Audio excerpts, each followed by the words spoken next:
السلام علیکم ورحمۃ اللہ وبرکاتہ۔ اعوذ باللہ من الشیطان الرجیم، بسم اللہ الرحمن الرحیم۔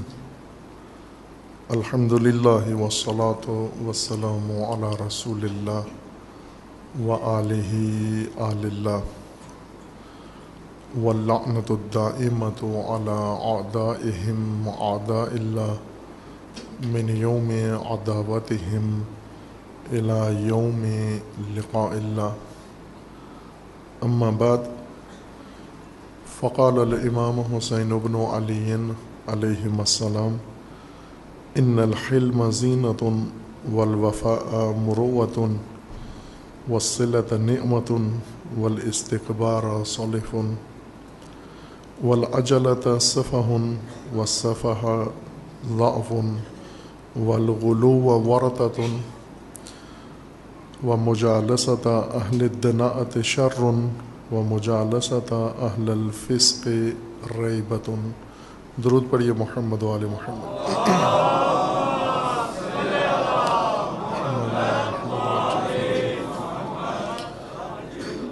خداوند تبارک و تعالی تمام مومنین کو اپنے حفظ و امان میں محفوظ فرمائے۔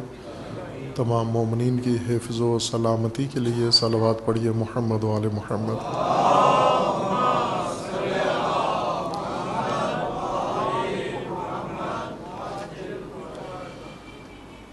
سید الشہداء حضرت امام حسین علیہ الصلاۃ والسلام نے اپنے قیام مقدس کے مکی مرحلہ کے اختتام پر مکہ کو ترک فرماتے ہوئے اور کوفہ کی طرف روانگی کے وقت اہل مکہ کے سامنے خطبہ بیان فرمایا، جس میں ایک حصہ اس خطبے کا ان الفاظ اور جملات پر مشتمل ہے: ان الحلم زینۃ، حلم زینت ہے، والوفاء مروۃ، اور وفا مردانگی و انسانیت ہے، مروت ہے، والصلۃ نعمۃ، اور ارتباط تعلق نعمت ہے، والاستکبار صلف، خود بینی غرور تکبر یہ حقارت ہے، پستی ہے، والعجلۃ سفہ، جلد بازی بے وقوفی ہے، والسفہ ضعف، اور بے وقوفی کمزوری ہے، والغلو ورطۃ، غلو حد سے بڑھنا اور بڑھانا یہ ہلاکت کی کھائی ہے، ومجالسۃ اہل الدناءۃ شر، اور پست اور گھٹیا نیچ لوگوں کی محفل و مجلس اور تعلق و معاشرت ان کے ساتھ یہ شر ہے، ومجالسۃ اہل الفسق ریبۃ، اور فاسق و فاجر بے دین انسانوں کے ساتھ اٹھنا بیٹھنا یہ عیب ہے اور ریب ہے۔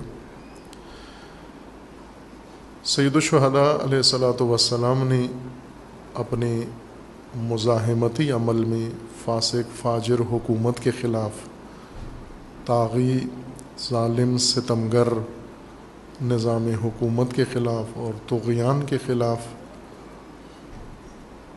اپنے قیام میں اور مزاحمت میں لوگوں کو اور خصوصاً اہل مکہ کو اقدار دینی اور اقدار الہی کی طرف متوجہ فرمایا۔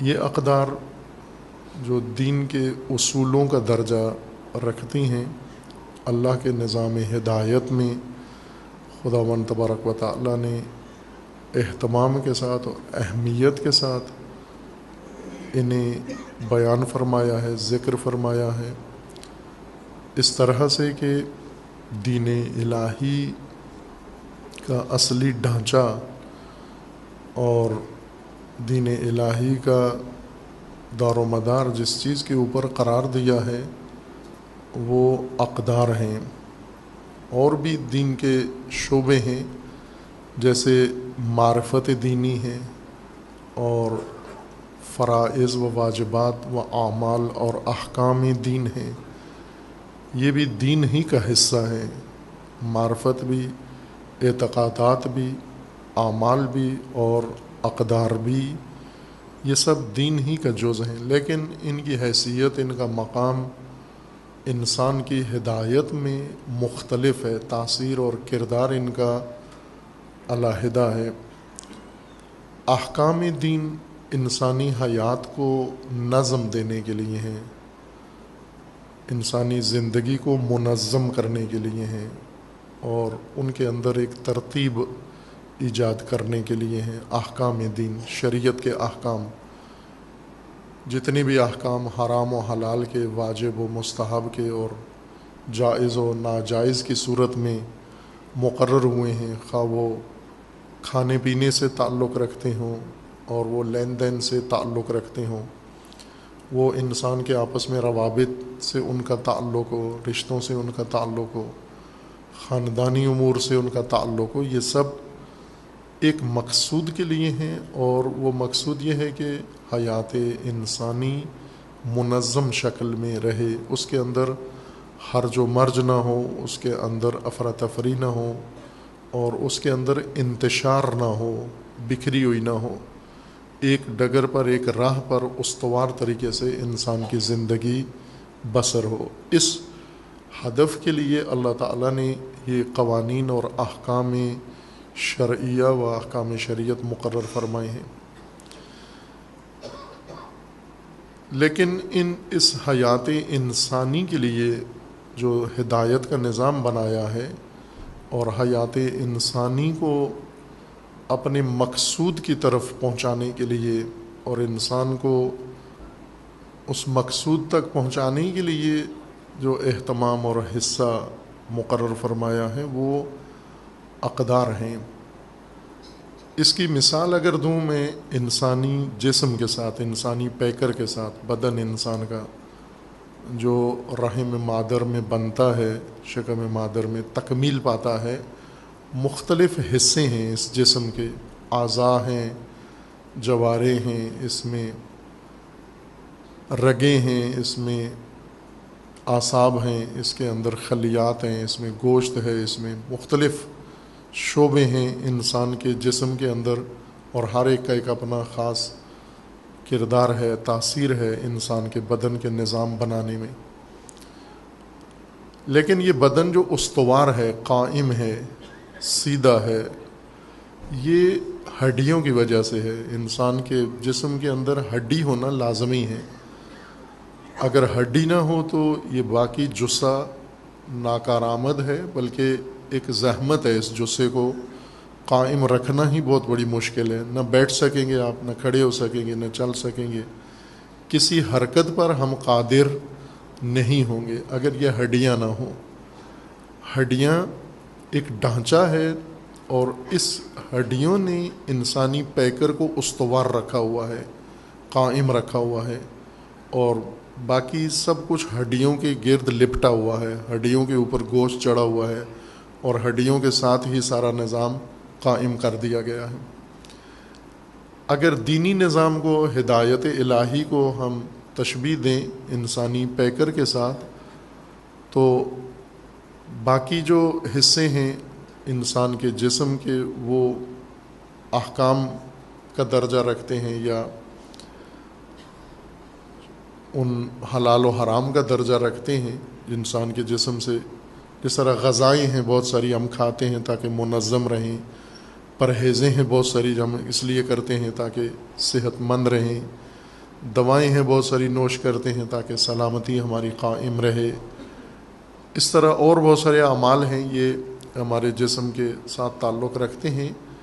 لیکن یہ سارا جسمانی نظام جس طرح ہڈیوں کے ڈھانچے کے اوپر لپٹا ہوا اور چڑھا ہوا ہے، اسی طرح ہدایت کا نظام اقدار کے ساتھ قائم ہے۔ اقدار استخوان بندی ہے، استخوان فارسی میں ہڈی کو کہتے ہیں، ہڈی کو عربی زبان میں عظم کہتے ہیں، عظم، عین زوئے میم، عظیم جس سے بنتا ہے، عظمت جس سے نکلتا ہے، یہ عربی زبان کا لفظ ہے، عظمت، عظیم، عظام، عظم، عین زوئے میم، اس کا مطلب ہوتا ہے ہڈی۔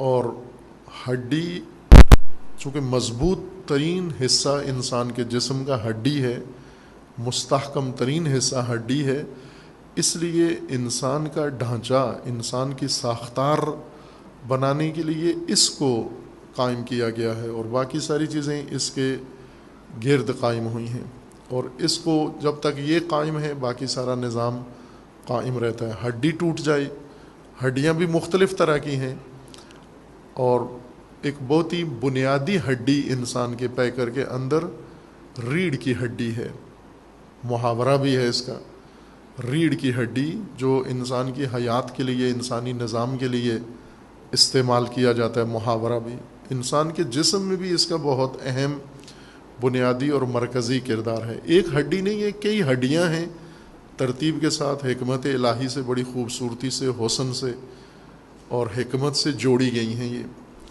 اس ہڈی پر سارا دار و مدار ہے، اس ہڈی کے اوپر انسانی حرکات، سکنات اور انسانی رشد، نمو، ساری چیزیں اس ہڈی سے مربوط ہیں۔ اس ہڈی میں اگر خلل آ جائے تو انسان ناکارہ ہو جاتا ہے۔ باقی ہڈیاں اگر ٹوٹ بھی جائیں، جڑ جاتی ہیں، برفرض نہ بھی جڑے تو انسان ناکارہ نہیں ہوتا۔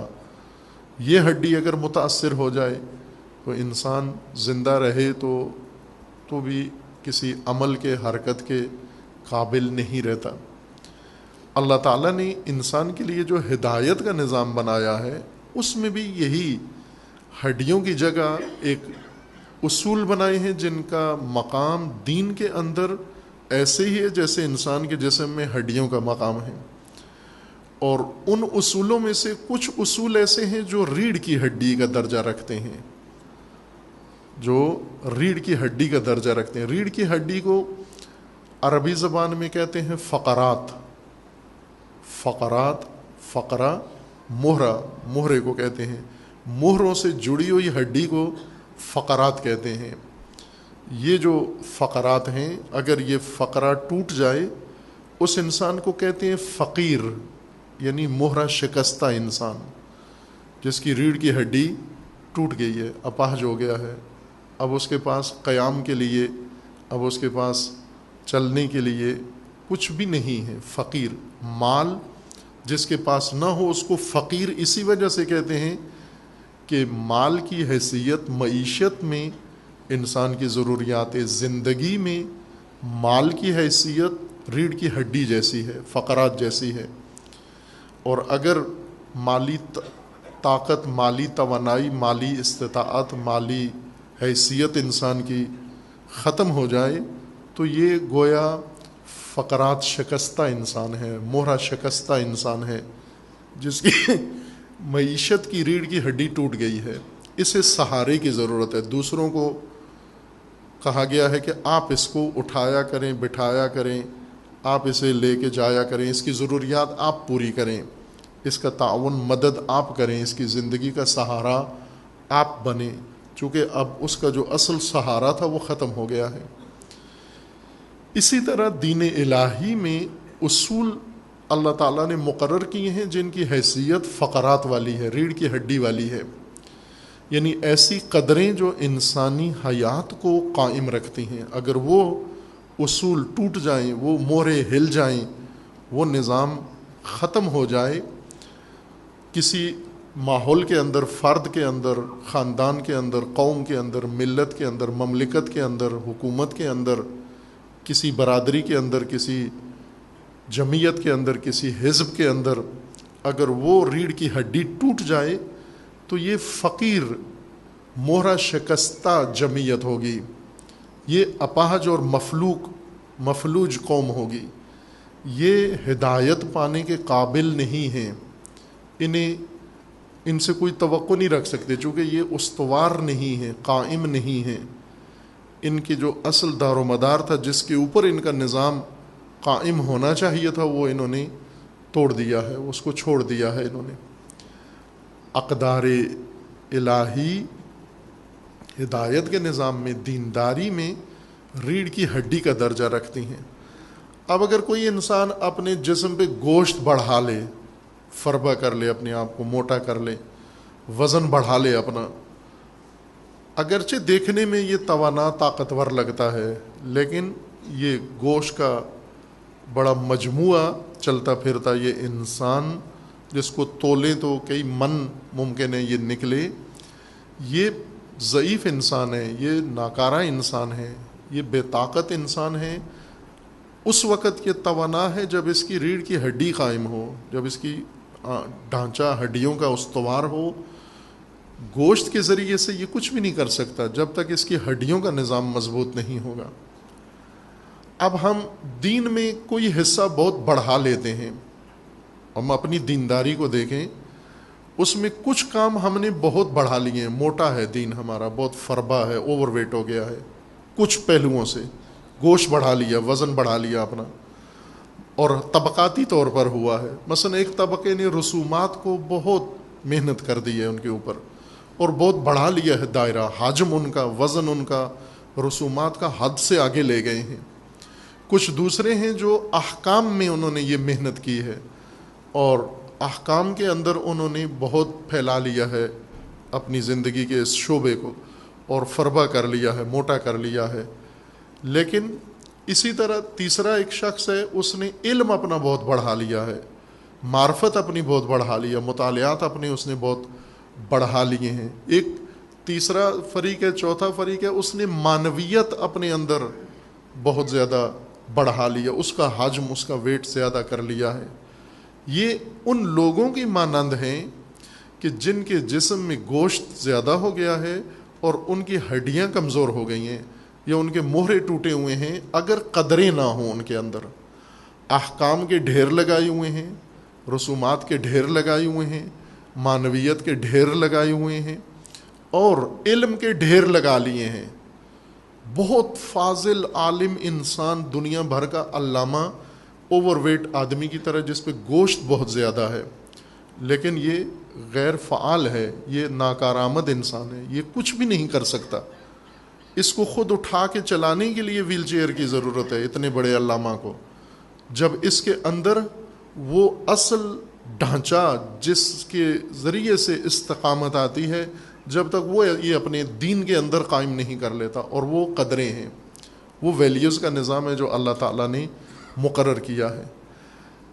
جیسے اشارہ کیا تھا گزشتہ مجلس میں آپ کی خدمت میں کہ اللہ نے دین مقرر فرمایا، نبیوں نے دین تبلیغ فرمایا، اور پھر قوموں نے، امتوں نے دین اپنایا اور اپنا کر اس دین کو سمجھا ہے۔ اللہ نے جو دین مقرر فرمایا کامل ہے، قرآن کی گواہی ہے کہ دین کامل ہے، اس میں کسی قسم کی کمی اور اس میں نقص عیب موجود نہیں ہے۔ انبیاء کرام نے جو دین پہنچایا مکمل پہنچایا ہے، کسی کمی کاستی کے بغیر، جیسا خدا نے عطا فرمایا تھا ویسا ہی انبیاء نے محفوظ طریقے سے اسے لوگوں تک پہنچا دیا ہے۔ لیکن جب ہم نے دریافت کیا ہے اور ہم نے دین کو سمجھا ہے اور دین کی فہم کا عمل انجام پایا ہے، وہاں پر اس میں کمی واقع ہوئی ہے، اور کمی یہ واقع ہوئی ہے کہ اس کا جو بنیادی حصہ تھا، دین کا مرکزی حصہ تھا، وہ ہم نے چھوڑ دیا ہے، اور باقی جو دین کے ابعاد تھے انہیں علیحدہ کر کے، جدا کر کے، مستقل سمجھ کر، تصور کر کے انہیں ہم نے پھیلا لیا ہے۔ اب یہ پھیلا ہوا دین جو اس ڈھانچے کے بغیر ہے، وہ ڈھانچہ جو دین کو استوار رکھتا ہے، اللہ تعالیٰ کا فرمان ہے کہ یہ دین قیم ہے، دین استوار ہے، ذالک الدین القیم، دین قیم یعنی استوار دین، قائم دین، کھڑا ہوا دین، برپا دین، اپنے اصولوں کے اوپر، اپنی بنیادوں کے اوپر قائم دین، اس کو دین قیم کہتے ہیں۔ دین قیم کے مقابلے میں دین منہدم ہے، یعنی دین ہے لیکن منہدم ہے، قیم نہیں ہے، قائم نہیں ہے، استوار نہیں ہے۔ جس طرح ایک عمارت قیم ہے، کھڑی ہوئی ہے اور مضبوط ہے اپنے ستونوں کے اوپر، اپنی بنیادوں کے اوپر، اور دوسری عمارت جس کے ستون نہیں تھے، بنیادیں کمزور تھیں، وہ منہدم ہو گئی ہے۔ منہدم دین وہ ہے کہ جس میں ملبہ بہت زیادہ ہے لیکن بنیادی ڈھانچہ نہیں اس کو ملا، اور یہ ملبہ زمین بوس ہو گیا سارا۔ نگاہ دوڑائیں تو آپ کو زمین بھری ہوئی نظر آتی ہے، ملبے سے، لیکن اس کے لیے اس سے کوئی استفادہ نہیں کر سکتے. یہ ملبہ آپ کے کسی کام نہیں آ سکتا، نہ اس پہ سر چھپا سکتے ہیں، نہ اس میں کوئی کام کر سکتے ہیں آپ. بس آپ کے لیے ایک وبال بنا ہوا ہے، اس کو سنبھالنا آپ کے لیے، اس کی حفاظت ایک مسئلہ بنا ہوا ہے آپ کے لیے. دین وہ پناہ گاہ ہے جو قائم ہو، جو قیم ہو، جو مستقیم ہو، جس کے اندر استقامت ہو، جو برپا ہو، جو کھڑا ہوا ہو، اپنے ستونوں پر کھڑا ہوا ہو، اپنے ڈھانچے پر قائم ہو. اور دین کا بنیادی ڈھانچہ قدروں کے ذریعے سے، ہدایت کا ڈھانچہ اقدار کی بنیاد پر قائم ہوتا ہے، وجود میں آتا ہے. قرآن کریم میں ان اقدار کو مناسب ترین ترتیب و ترکیب کے ساتھ ذکر کیا گیا ہے. ہدایت میں جہاں ضروری تھا کسی قدر کا تذکرہ وہاں ہوا ہے، جہاں لازمی تھا اس قدر کا اظہار وہاں اس قدر کو بیان کیا گیا ہے. اور اسی طرح تبلیغ انبیاء کرام میں بھی ان قدروں کو پہلے قائم کیا گیا ہے. آپ رسول اللہ صلی اللہ علیہ وآلہ وسلم کے حیات طیبہ میں غور کریں، مطالعہ کریں کہ رسول اللہ نے عطا بعثت کے بعد، مبعوث برسالت ہونے کے بعد احکام شرعیہ پیش نہیں کیے. مکہ کی حیات میں 13 سال تک رسول اللہ نے رسالت کا عمل انجام دیا، وحی خدا تبلیغ کی، دین خدا پہنچایا. وہ سارا دین آپ اگر اس میں تلاش کریں تو اس میں کوئی بھی شریعت کا حکم موجود نہیں ہے، شریعت کے احکام نہیں ہیں اس کے اندر، لیکن دین ہے. وہ دین اصل اقدار، ڈھانچہ، جو بنیادی چیز تھی جس کے اوپر سب شریعت کا نظام قائم ہونا تھا، کرنا تھا، وہ سارا قائم کیا. ان لوگوں کو پہلے اقدار کی طرف لائے. وہ انقلاب نبوی جو برپا ہوا وہ احکام سے آغاز نہیں ہوا، فقہ سے آغاز نہیں ہوا، وہ قدروں سے آغاز ہوا. اگر انسان قدریں بدل لے تو آسانی سے عبادتیں بدل لیتا ہے، بتوں سے اٹھ کر اللہ کے سامنے آ جاتا ہے اگر اس کے اندر قدریں تبدیل ہو جائیں. لیکن اگر قدریں تبدیل نہ ہوں تو پھر فرق نہیں پڑتا کہ یہ اللہ کو سجدے کرے یا بت کو سجدے کرے، چونکہ اس کے اندر قدریں نہیں ہیں، اس کے اندر وہ بنیادی رکن نہیں قائم ہوا جو اللہ تعالیٰ نے دین میں رکھا تھا اور دین کے اوپر، دین کی بنیاد کو اس کے اوپر استوار کیا تھا. اب آپ آئیے عصر امام حسین علیہ الصلاۃ والسلام میں، سید الشہداء کے سامنے دین بھی ہے اور دیندار بھی ہیں. لیکن یہ دیندار اور یہ دین جو ان دینداروں نے اپنایا ہوا ہے، دینداری جو لوگوں کے پاس موجود ہے، وہ دین جو لوگوں نے عمل کیا ہوا ہے، یہ وہی ایک ملبے کی حیثیت ہے. یہ پڑا ہوا ہے زمین بوس دین ہے، اور یہ لوگ اس زمین بوس دین، یہ زمین پہ جو پڑا ہوا ملبہ ہے، لیکن قائم دین قیم نہیں ہے، دین قائم نہیں ہے، لیکن دین ہے. دین قیم کس طرح سے ایسے دین میں تبدیل ہو گیا ہے کہ جس نے لوگوں سے شعور چھین لیا ہے، جس میں لوگوں میں تحرک نہیں ہے، جس میں لوگوں کے اندر بنیادی احساس ہی ختم ہو گیا ہے. یہ اس وقت ہوا ہے کہ جب قدریں محو ہوئیں، قدریں ہٹا دی گئیں، قدریں ختم کر دی گئیں اور باقی ساری چیزیں محفوظ رکھی گئی ہیں. آپ اگر کسی بلڈنگ سے اس سے سریا نکال لیں، آپ اس کا جو بنیادی ڈھانچہ ہے جس نے قائم رکھا ہوا ہے، یہ سارا کسی ٹیکنالوجی کی مدد سے نکال لیں، انسان کے جسم سے ہڈیاں طب کی کسی سرجن کو دیں جا کر کے ساری ہڈیاں نکال لے بدن کی ایک ایک کر کے، آپ دیکھیں ہاتھ آپ کے ان کی کیفیت کیا ہوگی. یہ ہاتھ اس طرح سے نہ کھلیں گے، نہ مٹھی بنے گی، نہ مکہ بنے گا، نہ کچھ لینے کے قابل ہیں اس ہاتھ سے، نہ کچھ دینے کے قابل ہیں. یہ رسیوں کی طرح، دھاگوں کی طرح لٹکی ہوئی انگلیاں، یہ خود سنبھالنا مشکل ہو جائے گا آپ کے لیے. یہ بازو اگر ان سے ہڈیاں نکال لیں تو یہ پیچھے جو گوشت بچے گا، یہ شاید کسائی بھی پسند نہیں کرتا کوئی اس گوشت کو جو اس میں ہڈی نہ ہو، وہ بیکار گوشت ہوتا ہے، وہ کوئی لے کے کھانے کے لیے بھی اس کو تیار نہیں ہے. وہ دین جس سے قدریں نکل گئیں لیکن اس کے اندر ظاہری احکام پڑے ہوئے ہیں، حج پڑا ہوا ہے لیکن قدریں نہیں ہیں، عبادتیں موجود ہیں لیکن قدریں نہیں ہیں، روزے موجود ہیں، قدریں نہیں ہیں، آداب موجود ہیں، قدریں نہیں ہیں، رسومات موجود ہیں، قدریں نہیں ہیں. ایسی ملت، ایسی جمعیت مسلمان سید الشہداء کے سامنے موجود ہے. سید الشہداء علیہ السلام ان کو اٹھا رہے ہیں، قیام کی دعوت دے رہے ہیں. وہ قیام ہوتا ہے انسان کے اس بنیادی ڈھانچے سے ہوتا ہے. بنیادی ڈھانچہ جو بنایا جاتا ہے اور اس کے اوپر دار و مدار ہوتا ہے قیام کا، استواری اس کے ذریعے سے قائم ہوتی ہے. اب سید الشہداء نے قیام کیا، کیوں کیا؟ اور باقیوں نے نہیں کیا. یہ باقی برے لوگ نہیں تھے، یہ ذہن میں رہے آپ کے کہ یوں نہیں ہے کہ سید الشہداء کے ساتھ جو نہیں گئے، دعوت نہیں مانی، یہ غلط لوگ تھے، یہ برے لوگ تھے. یعنی یہ ایسے بدکار لوگ تھے نعوذ باللہ، جو صبح و شام چوریاں کرتے تھے، ڈکیتیاں کرتے تھے، شراب پیتے تھے، لوٹ مار مچاتے تھے، کرپٹ لوگ تھے. نہ، یہ بڑے پاک صاف لوگ تھے، اہل دعا اور اہل سجدہ اور اہل مصلی اور اہل مناجات لوگ تھے. یہ ساری عمر اللہ کی بندگی میں، عبادت میں اپنے گمان کے مطابق بسر کر رہے تھے.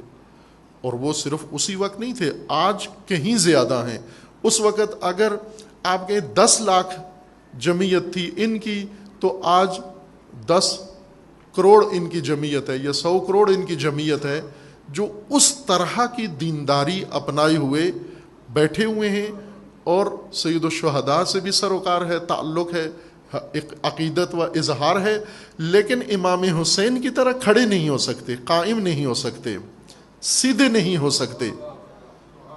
اس لیے سیدھے نہیں ہو سکتے کہ وہ بنیادی ڈھانچہ جو انسان کو قائم کرتا ہے وہی نہیں ہے، ان کے دین کے اندر وہ شامل نہیں ہے. یہ کمی کہاں رہ گئی؟ یہ کس سرجن نے ہڈیاں نکال لی؟ کس سرجن نے ڈھانچہ نکال لیا، ریڑھ کی ہڈی دین سے نکال لی؟ یہ دین شناسی کے مرحلے میں یہ غلطی ہو گئی، دین فہمی میں یہ مرحلے میں. اس لیے دین کی شناخت کے لیے جو قرآن کریم نے عنوان ذکر کیا ہے وہ ہے تفقہ، فقہ، تفقہ.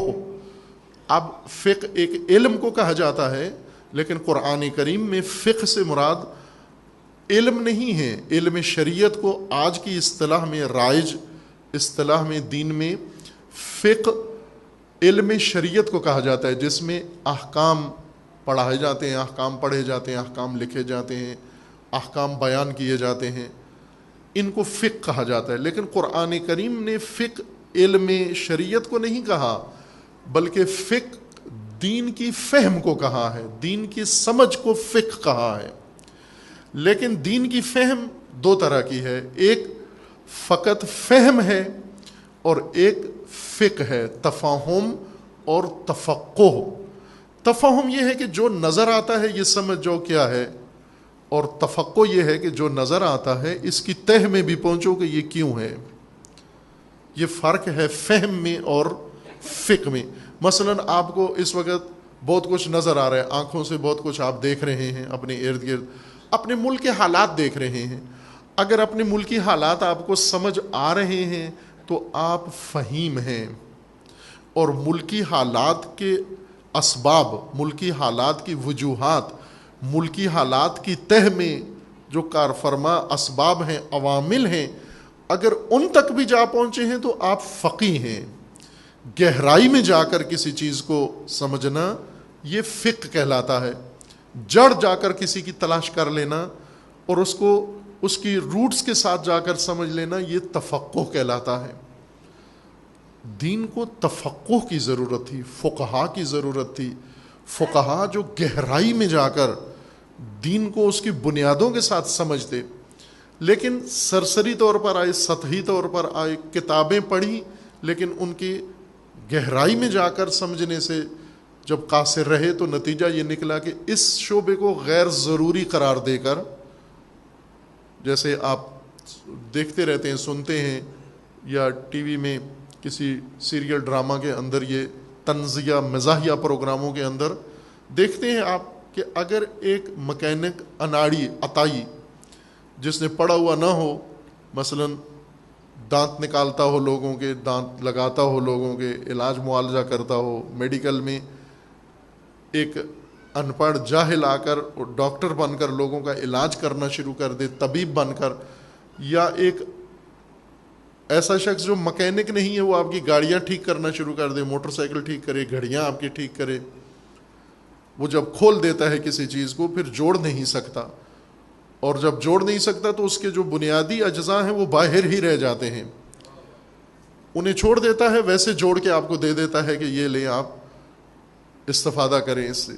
یہ ہوا جب دین شناس، ایسے دین شناس جن کو جلدی تھی شخصیت بننے کی، جن کو بہت جلدی تھی شہرت کی، جن کو بہت جلدی تھی کسی منصب پہ پہنچنے کی، جن کو بہت جلدی تھی کسی اور فائدے کے لیے، اس لیے انہوں نے زیادہ صبر نہیں کیا، حوصلہ نہیں دکھایا، گہرائی میں نہیں اترے، بلکہ جلد بازی میں، عجلت میں، جیسا اس بیان نورانی سید الشہداء میں بھی ہے کہ عجلت یہ بے وقوفی ہے، سفاہت ہے، جلد بازی۔ اس جملے پہ، فقرے پہ جب پہنچیں گے اس کو انشاءاللہ عرض کروں گا آپ کی خدمت میں، عجلت و جلد بازی کیا ہے۔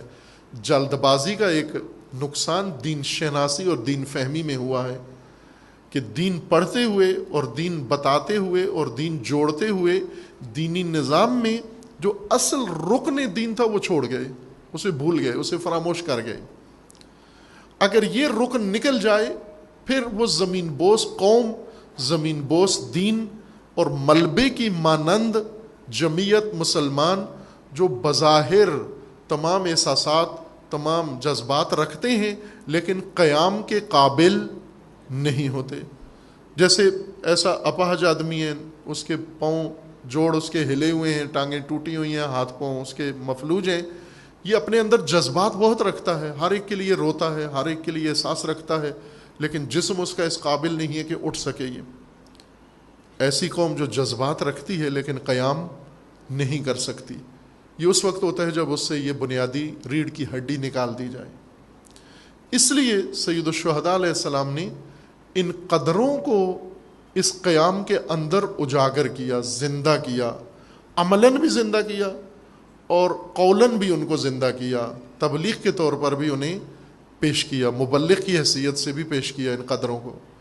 اسی کا یہ حصہ ہے ان الحلم زینت۔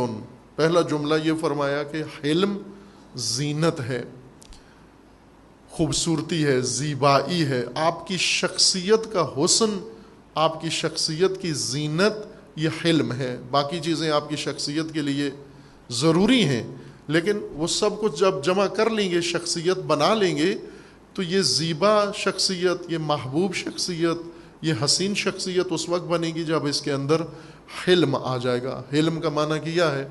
وہ قوت انسان کے نفس کے اندر جو خود انسان پیدا کرتا ہے، شعور اور پختگی کی وجہ سے انسان کے اندر وہ قوت و طاقت پیدا ہوتی ہے، جس کے ذریعے سے انسان اپنے اندر پیدا ہونے والے طیش، اپنے وجود کے اندر پیدا ہونے والے طغیان اور ابھار جس قسم کا بھی ہو، اس کو انسان دبا لیتا ہے، کنٹرول کر لیتا ہے، اور اس کے اندر غرق نہیں ہوتا، اس کے اندر بہہ نہیں جاتا، بہک نہیں جاتا۔ مثلا غضب ہو تو غضب کو کنٹرول کر لیتا ہے، غضب میں بہہ نہیں جاتا، غضب اسے اٹھا کے میدان میں نہیں پھینک دیتا، بلکہ جیسے انتقامی کوئی موقع آ گیا ہے تو وہاں انتقامی جذبے کو دبا لیتا ہے۔ یہ حلم ہے، اس طاقت کو حلم کہتے ہیں۔ علم یہ کام نہیں کر سکتا، علم طاقت نہیں ہے، علم روشنی ہے۔ مثلا جس طرح آپ کو یہ لائٹس ہیں، بلب ہیں، ان سے روشنی مل رہی ہے، یہ روشنی صرف آپ کو کچھ دکھا سکتی ہے، آپ سے کچھ کروا نہیں سکتی۔ یہ روشنی صرف آپ کو دکھا سکتی ہے کہ یہاں کیا ہے، کچھ کروانے کے لیے آپ کو طاقت کی ضرورت ہے، کچھ کروانے کے لیے آپ کے وجود کے اندر، جسم کے اندر قوت کی ضرورت ہے۔ وہ قوت دراصل حلم ہے جو آپ سے کچھ کروائے گا۔ بہت سارے کام ہیں جو انسان عمل کرتا ہے اور بہت ساری جگہوں پر عمل سے رکنا پڑتا ہے کہ یہاں انجام نہیں دینا چونکہ صحیح عمل نہیں ہے۔ یہ انسان کی شخصیت کی زینت ہے کہ اپنے آپ کو خوبصورت شخصیت اگر بنانا ہے تو اپنے اندر حلم پیدا کرو، ورنہ بدصورت ہے انسان کی شخصیت، بد ہے انسان کی شخصیت۔ اللہ کو پسند نہیں ہے یہ شخصیت جس کے اندر حلم نہ ہو، وہ جو ہمیشہ انتقام میں بھڑکتا ہو، جلتا رہتا ہے اور کوئی موقع ضائع نہیں کرتا، کسی کو لاجواب نہیں چھوڑتا، کسی کو ٹھیس پہنچائے بغیر نہیں رہتا، کسی کو زخم زبان لگائے بغیر نہیں رہتا، کسی کا دل دکھائے بغیر نہیں رہتا، ہمیشہ اپنی بڑھاس نکال رہا ہے۔ اس بدبودار سوراخ کی طرح اس کا منہ ہے جس سے صبح و شام بدبو باہر نکل رہی ہے۔ اگر یہ برائیوں کا ایگزاسٹ بنا لیا اس نے اپنا منہ سوراخ کو، یہ خوبصورت انسان نہیں ہے، یہ خدا کو پسند نہیں ہے، اور یہ شخصیت اپنی جہت سے منحرف شخصیت ہے، یہ اپنے مقصود خلقت تک نہیں پہنچے گا، محروم انسان ہے۔ دوسری صفت امام علیہ السلام نے یہاں پر ذکر فرمائی ہے، والوفاء مروۃ ان الحلم زینۃ والوفاء مروۃ۔ اس میں بھی دو صفات ذکر فرمائی ہیں، وفا اور مروت۔ مروت اردو اور فارسی میں یہ تلفظ ہے، مروت کہتے ہیں، لیکن یہ لفظ ہے عربی زبان کا، اور عربی زبان میں مروت نہیں کہتے اس کو، مروت کہتے ہیں اس کو۔ مروت فارسی میں استعمال ہوتا ہے اور اردو میں استعمال ہوتا ہے، مراد یہی ہوتی ہے، جس کو عرب مروت کہتے ہیں اسی کو ہم مروت کہہ دیتے ہیں۔ مر سے ہے یہ لفظ، مرآ اور میم رے اور حمزہ لکھنا ہو اگر تو اس طرح سے یہ ہجے اس کے املا اس طرح سے ہوتی ہے، اس کی میم رے حمزہ مر۔ اور کافی آیات کے اندر بھی، روایات کے اندر بھی اس کا استعمال فراوان ہے۔ امیر المومنین علیہ السلام کی حدیث نورانی میں یہ لفظ زیادہ استعمال ہوا ہے، مر۔ کلو امرئن، کلو امراتن، عورت کو امرأ کہتے ہیں اور مرد کے لیے مر کا لفظ استعمال ہوتا ہے۔ اس کا مر انسان کو کہتے ہیں، لیکن اس کی تانیث و تذکیر بنا دی گئی ہے، مذکر مؤنث بنانے کے لیے مرآ عورت کے لیے استعمال ہوتا ہے اور مرد کے لیے استعمال ہوتا ہے۔ یہ لفظ انسان کے لیے استعمال ہوا ہے، مر یعنی انسان، آدمی۔ دوسرا لفظ ہے وفا۔ وفا البتہ کسی تبدیلی کے بغیر عربی میں جیسے استعمال ہوتا ہے ویسے ہی فارسی میں اور اردو میں بھی استعمال ہوتا ہے۔ یہ دونوں زبانیں اقتباس کرتی ہیں، مقروض عربی ہیں، عربی سے بہت سارے الفاظ ان دونوں زبانوں میں استعمال ہوتے ہیں، رائج ہیں۔ انہیں سمجھنے کے لیے ہمیں منبع کی طرف رجوع کرنے کی ضرورت ہے، یعنی عربی منبع کی طرف، کہ عربی میں یہ اصطلاح کس طرح استعمال ہوتی ہے۔ یہ بھی قرآنی ہے، دونوں لفظ قرآنی ہیں۔ مروت بھی قرآنی اصطلاح ہے، یا حدیث میں ہم پڑھ رہے ہیں لیکن اصل جڑ اس کی وہاں ہے۔ وفا بھی قرآنی مفہوم ہے، قرآنی قدر ہے اور قرآنی ضابطہ ہے، اور بہت ہی اہمیت والا ضابطہ ہے۔ جس طرح تشبیہ دی کہ قدریں دین کے اندر ریڑھ کی ہڈی کا درجہ رکھتی ہیں، ان میں قدروں میں بھی جو بنیادی مورے ہیں، اصلی مورے ہیں، ان میں ایک اہم وفا ہے۔ وفا جس معنی میں آپ عموماً استعمال کرتے ہیں اسی کے قریب تقریباً عربی زبان کا لفظ بھی ہے۔ پہلے ان کے معانی کو سمجھ لیں ہم، پھر سید الشہداء علیہ السلام جو فرمانا چاہتے ہیں کہ وفا مروت ہے، یا عربی فارسی تلفظ کے مطابق مروت ہے، یعنی انسانیت۔ مروت کا ابھی معنی کریں آپ انسانیت، اگرچہ مروت کا ترجمہ فارسی عربی دونوں میں مردانگی کیا گیا ہے۔ مردانگی مروت کا ترجمہ یا مروت کا ترجمہ ہے، لیکن مردانگی دو معنوں میں استعمال ہوتا ہے۔ مردانگی جیسا اردو کے اندر اس کا زیادہ استعمال، یا پنجابی کے اندر مردانہ، مردانگی عموماً جنسی مفہوم میں استعمال کیا کرتے ہیں، لکھا ہوتا ہے مردانہ قوت، مثلا مردانہ بیماریاں، مردانہ زنانہ، یہ جنسیت کے لیے اصطلاح استعمال کی جاتی ہے۔ عربی میں نہیں ہے، جنسیت کے لیے نہیں ہے۔ مروت کا مطلب مردانگی ہے، لیکن اس مردانگی سے مراد وہ جنسی امور نہیں ہے. فارسی میں بھی ایسا ہی ہے. فارسی میں بھی مردانگی جنسی امور کے لیے نہیں ہے. یہ اردو میں اور پنجابی میں آ کر زیادہ تر اس لفظ کو مائل کر دیا گیا استعمالات سے.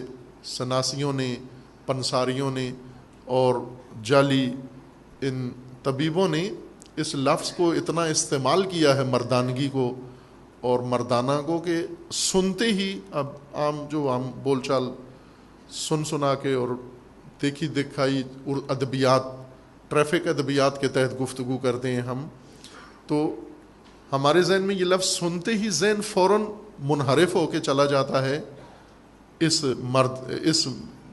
عمل کی طرف یا اس طاقت کی طرف چلا جاتا ہے. نہ مردانگی کا مطلب جنسیت ہے، اور مثلا مرد و نامرد.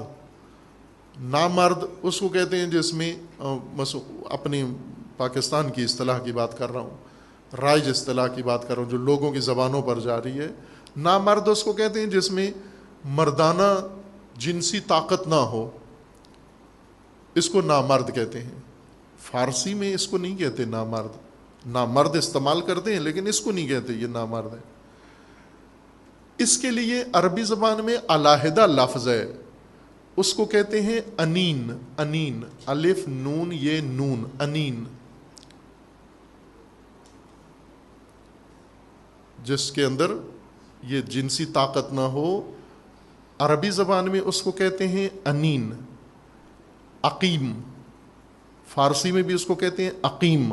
عین قاف کینچی والا یہ میم، عقیم.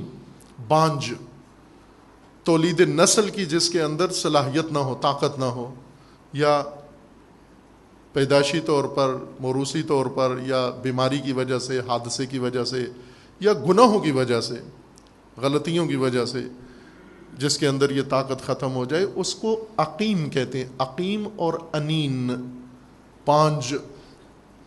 ہم اس کا ترجمہ کرتے ہیں نامرد.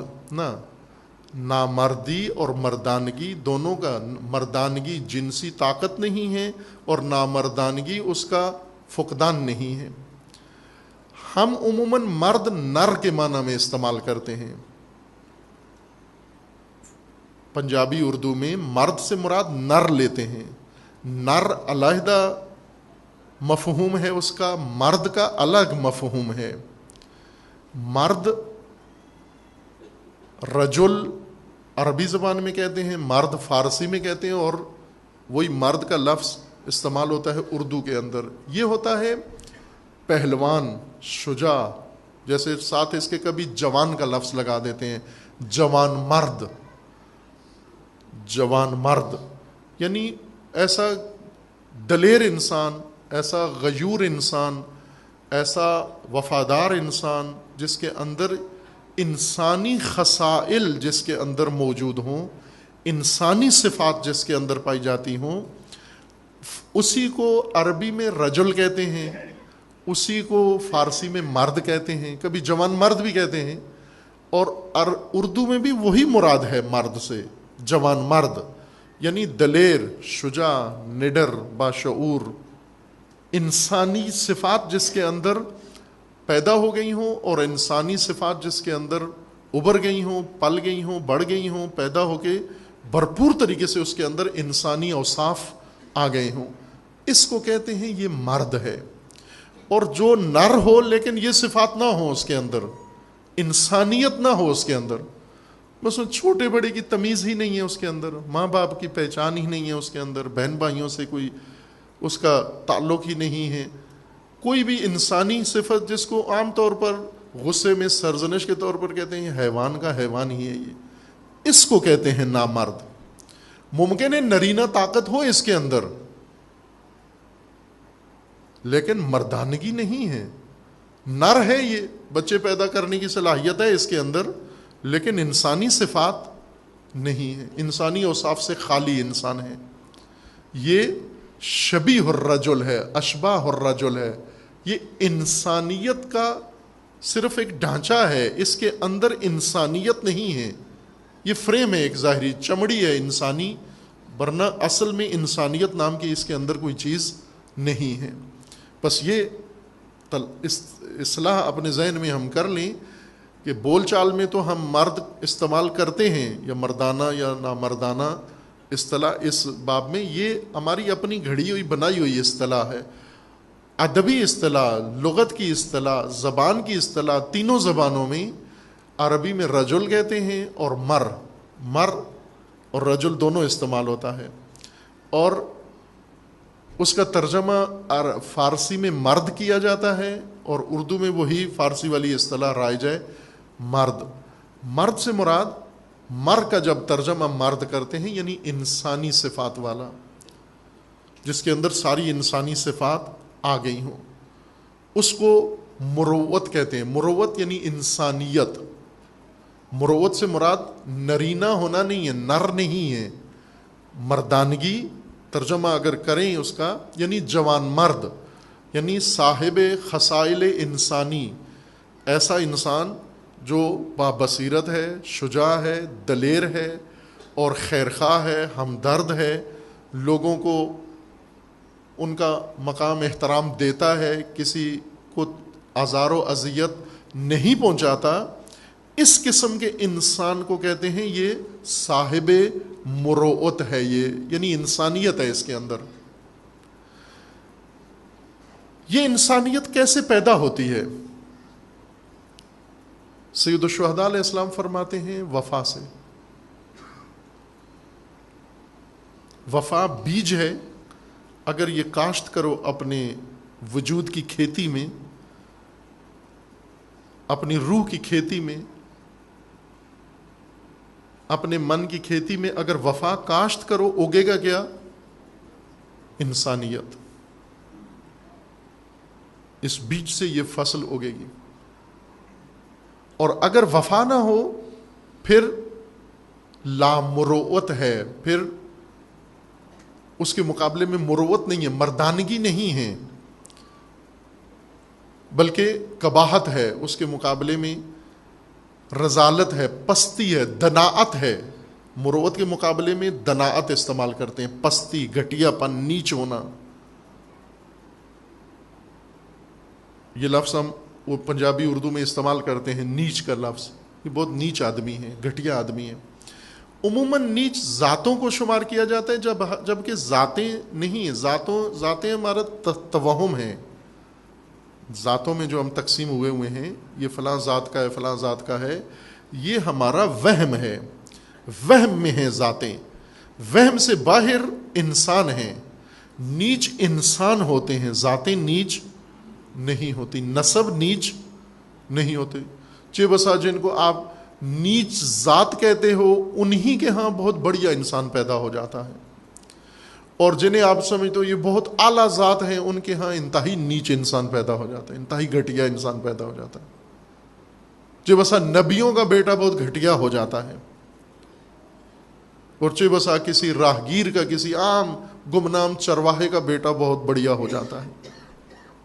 قرآن کریم نے دونوں طرح کی مثالیں ذکر کی ہیں، بڑے گھروں کے اندر، اعلیٰ نسلوں کے اندر اور اعلیٰ نسب میں نیچ انسان پیدا ہوئے ہیں، اور معمولی ذاتوں کے اندر بہت ہی بڑھیا انسان پیدا ہوئے ہیں۔ تاریخ بھی بتاتی ہے، آپ بھی اپنے ماحول میں دونوں مشاہدہ کر سکتے ہیں۔ ذاتوں کو متہم نہ کیا کریں، انسانی صفات ہیں یہ۔ نیچ، دنی، پست اور گھٹیا انسان ہوتا ہے۔ کب پست ہوتا ہے؟ جب اس میں انسانیت ختم ہو جائے، مروت ختم ہو جائے، مروت جب اس سے اٹھ جائے، اس وقت پست اور گھٹیا انسان ہوتا ہے، یہ نیچے انسان ہے۔ اگر یہ دین کا سلسلہ، ہم نے دین کو ٹکٹ کے طور پہ رکھا ہوا ہے جنت جانے کے لیے، دین آخرت کے لیے نہیں ہے، دین دنیا کے لیے آیا ہے، زمین کے لیے آیا ہے۔ اس کو کافی تلقین کرنی ہوگی اپنے آپ کو بات سمجھنے کے لیے۔ ہماری دنیا خالی از دین ہے، ہماری زندگی خالی ہے دین سے، اور ہم نے دین کو فقط آخرت کا توشہ رکھا ہوا ہے۔ نہ عزیز من، ترتیب یہ نہیں ہے کہ دین آپ کی آخرت کے لیے آیا ہے، دین آپ کی دنیا کے لیے آیا ہے، اور یہ دنیا آخرت کو ایجاد کرتی ہے, دنیا سے آخرت پیدا ہوتی ہے. دین آپ کی دنیا بنائے گا, دنیا آپ کی آخرت بنائے گی. الدنیا مزرعۃ الآخرہ, دنیا آخرت کی کھیتی ہے.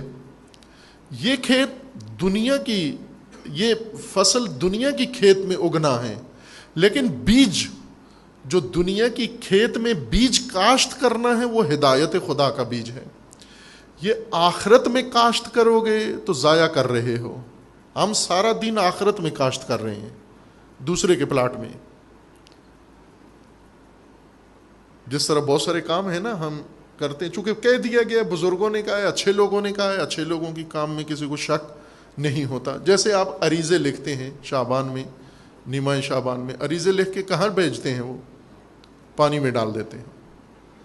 خوب اگر ڈاک کے ٹکٹ میں ڈالتے, آپ ڈاک کے بکس میں ڈالتے, پھر کسی نہ کسی کو ملنا تھا یہ عریضہ.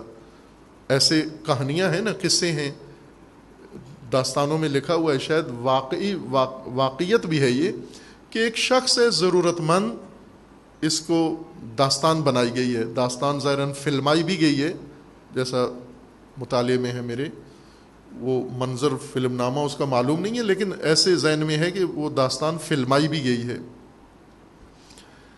وہ داستان یہ ہے کہ ایک انسان بالکل ہم آپ کی طرح کا ضرورت مند انسان, اس کو کوئی ضرورت پیش آتی ہے اور وہ ضرورت لے کر اپنی ہر ایک کے پاس جاتا ہے, لیکن کہیں سے اس کی یہ ضرورت پوری نہیں ہوتی.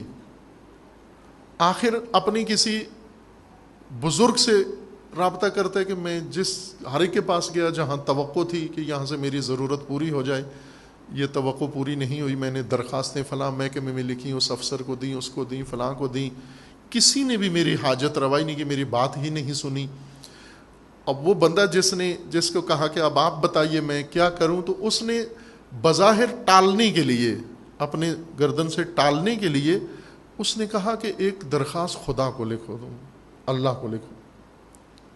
بندوں کو لکھی ہے ایک خط, درخواست, اپلیکیشن, اللہ کے نام لکھو. تو اس نے کہا ہو جائے گی, پہنچ جائے گی. اس نے کہا ہاں پہنچ جائے گی, آپ لکھو. یہ سادگی تھی اس کی یا ایمان تھا اس کا, اس نے لکھ دی وہ درخواست, اپلیکیشن لکھی اس نے, عریضہ, اور لکھ کر اس نے جس طرح وہ لکھا ہوا تھا کہ نیچے اپنا ایڈریس لکھا ہوا تھا, یہ کس کی طرف سے ہے, اور ادھر آگے جس کی طرف ملنا ہے جس کو, اس کی جگہ پر اس نے لکھا ہوا تھا کہ میرے پیارے اللہ کو ملے یہ خط. ڈاک والوں کو مل گیا یہ خط, لیکن اب اس کو پہنچائیں, کس کو پہنچائیں ڈاک والے یہ خط؟ انہوں نے وہ بیکار خط یا اس طرح کے آتے ہیں جو کسی ضابطے کے نہیں ہوتے, اس کھاتے میں اس کو ڈال دیا, اور وہ خط وہاں پڑا رہا, بہت طولانی مدت تک پڑا رہا, کسی نے اس کو کھولا نہیں. بعد میں محکمہ ڈاک کا ہی ایک افسر اعلیٰ وہاں مسئول بنا, اور اس نے ڈاک کے محکمے کو منظم کرنا چاہا. پرانا ریکارڈ اس نے چھان بین کرتی, سارے خطوط نکالو جو سٹاک ہے, اس میں اس کو وہ خط بھی نظر آ گیا. اور وہ خط اس نے نکال کے دیکھا کہ یہ لکھا کس نے ہے اور کیوں پڑا ہوا ہے, پہنچانا کہاں تھا. انہوں نے کہا جی کہ خط ظاہر لگتا ہے کسی نے مذاق کیا ہے, اللہ کی ذات کو, اللہ تعالیٰ کو خط لکھا ہے, اب ہم اللہ تعالیٰ کو کیسے خط پہنچائیں. تو اس نے کہا یہ مجھے دو. اس نے کھول کے پڑھا تو اس میں وہ ضرورت لکھی ہوئی تھی کہ یہ ضرورت ہے اور اس کے لیے میں اللہ کی ذات کو. اس نے وہ آگے, اب میرے ذہن میں چونکہ تھوڑا عرصہ گزر چکا ہے اس کہانی کو پڑھے ہوئے, بیچ میں تفصیلات ہیں جو ابھی میرے ذہن میں نہیں ہیں, دلچسپ تفصیلات ہیں, ممکن ہے آپ نے بھی پڑھی ہوگی. اس نے اپنا پیسہ یا کسی کا تھا اس کے پاس پیسہ, یا اپنا خود سے اس کا پیسہ تھا, اس نے وہ سارا پیسہ اس ضرورت مند کے نام کر دیا, اور اسی پتے پر اس کو جواب دیا کہ تو نے یہ درخواست کی تھی اور یہ تقاضا کیا تھا, اور یہ تیرا تقاضا پورا ہوتا ہے. اور وہ خط باقاعدہ جوابی اس کو ملا, وہ سارا اس کو جواب ملا, پیسہ ملا, ضرورت پوری ہوئی ساری. پھر اس نے ساری دنیا کو بتایا کہ بھائی خدا کو خط لکھو تو ملتا ہے, وصول ہوتا ہے, جواب بھی آتا ہے, جواب بھی وصول ہوتا ہے. یہ یہ کہانی ہے، ایک داستان ہے یہ، کہ آپ جو چیز اللہ کی طرف بھیجتے ہو وہ وصول ہوتی ہے، لیکن اس نے ڈاک میں ڈالی ہے، یہ عریضہ اس نے ڈاک میں ڈالا۔ مومن کہاں ڈالتا ہے؟ پانی میں۔ اب ظاہر ہے ہر جگہ صاف پانی بھی میسر نہیں ہے، پاکستان میں ویسے دریا خشک ہو گئے ہیں، نہریں خشک ہو گئی ہیں، اب عریضے کہاں ڈالیں گے؟ باقیوں سب کو مشکل ہے، کھیتی باڑی کا کیا بنے گا، پینے کے لیے کیا ہوگا؟ پاکستان پانی کے بحران میں جا رہا ہے، مومنین کو یہ تشویش ہے کہ عریضے کہاں ڈالیں گے، جب یہ پانی بند نہیں رہیں گے کہاں ڈالیں گے؟ ہم وہاں جا کے یہ نامہ ڈال دیتے ہیں۔ آپ وہاں ڈالو جہاں توقع ہے کہ کہیں سے کسی کو ملے گا یہ خط، ایک ذریعہ ہے ارتباط کا، کہیں پہنچانے کا۔ آپ آخرت کے لیے انویسٹمنٹ کر رہے ہیں، آپ سارے کام آخرت کے لیے کریں۔ مثلا ابھی مجلس میں آئے ہیں، آخرت کے لیے آئے ہیں، آپ مسجد میں جاتے ہیں، آخرت کے لیے جاتے ہیں، آپ انفاق کرتے ہیں، آخرت کے لیے کرتے ہیں، آپ عبادتیں کرتے ہیں، آخرت کے لیے کرتے ہیں، آپ نیکیاں کرتے ہیں، آخرت کے لیے کرتے ہیں۔ آپ یہ ایسے ہی ہے جیسے بہت خوبصورت درخواستیں لکھ کے پانی میں ڈال دیتے ہو، اگر اس کو ڈاک کے باکس میں ڈالو تو کہیں نہ کہیں یہ درخواست آپ کی پہنچ جائے گی۔ اس کا مطلب یہ نہیں ہے کہ اب نیمہ شعبان کو سارے عریضے ڈاک میں ڈال دو اور مذاق بنے گا ساری قوم کا۔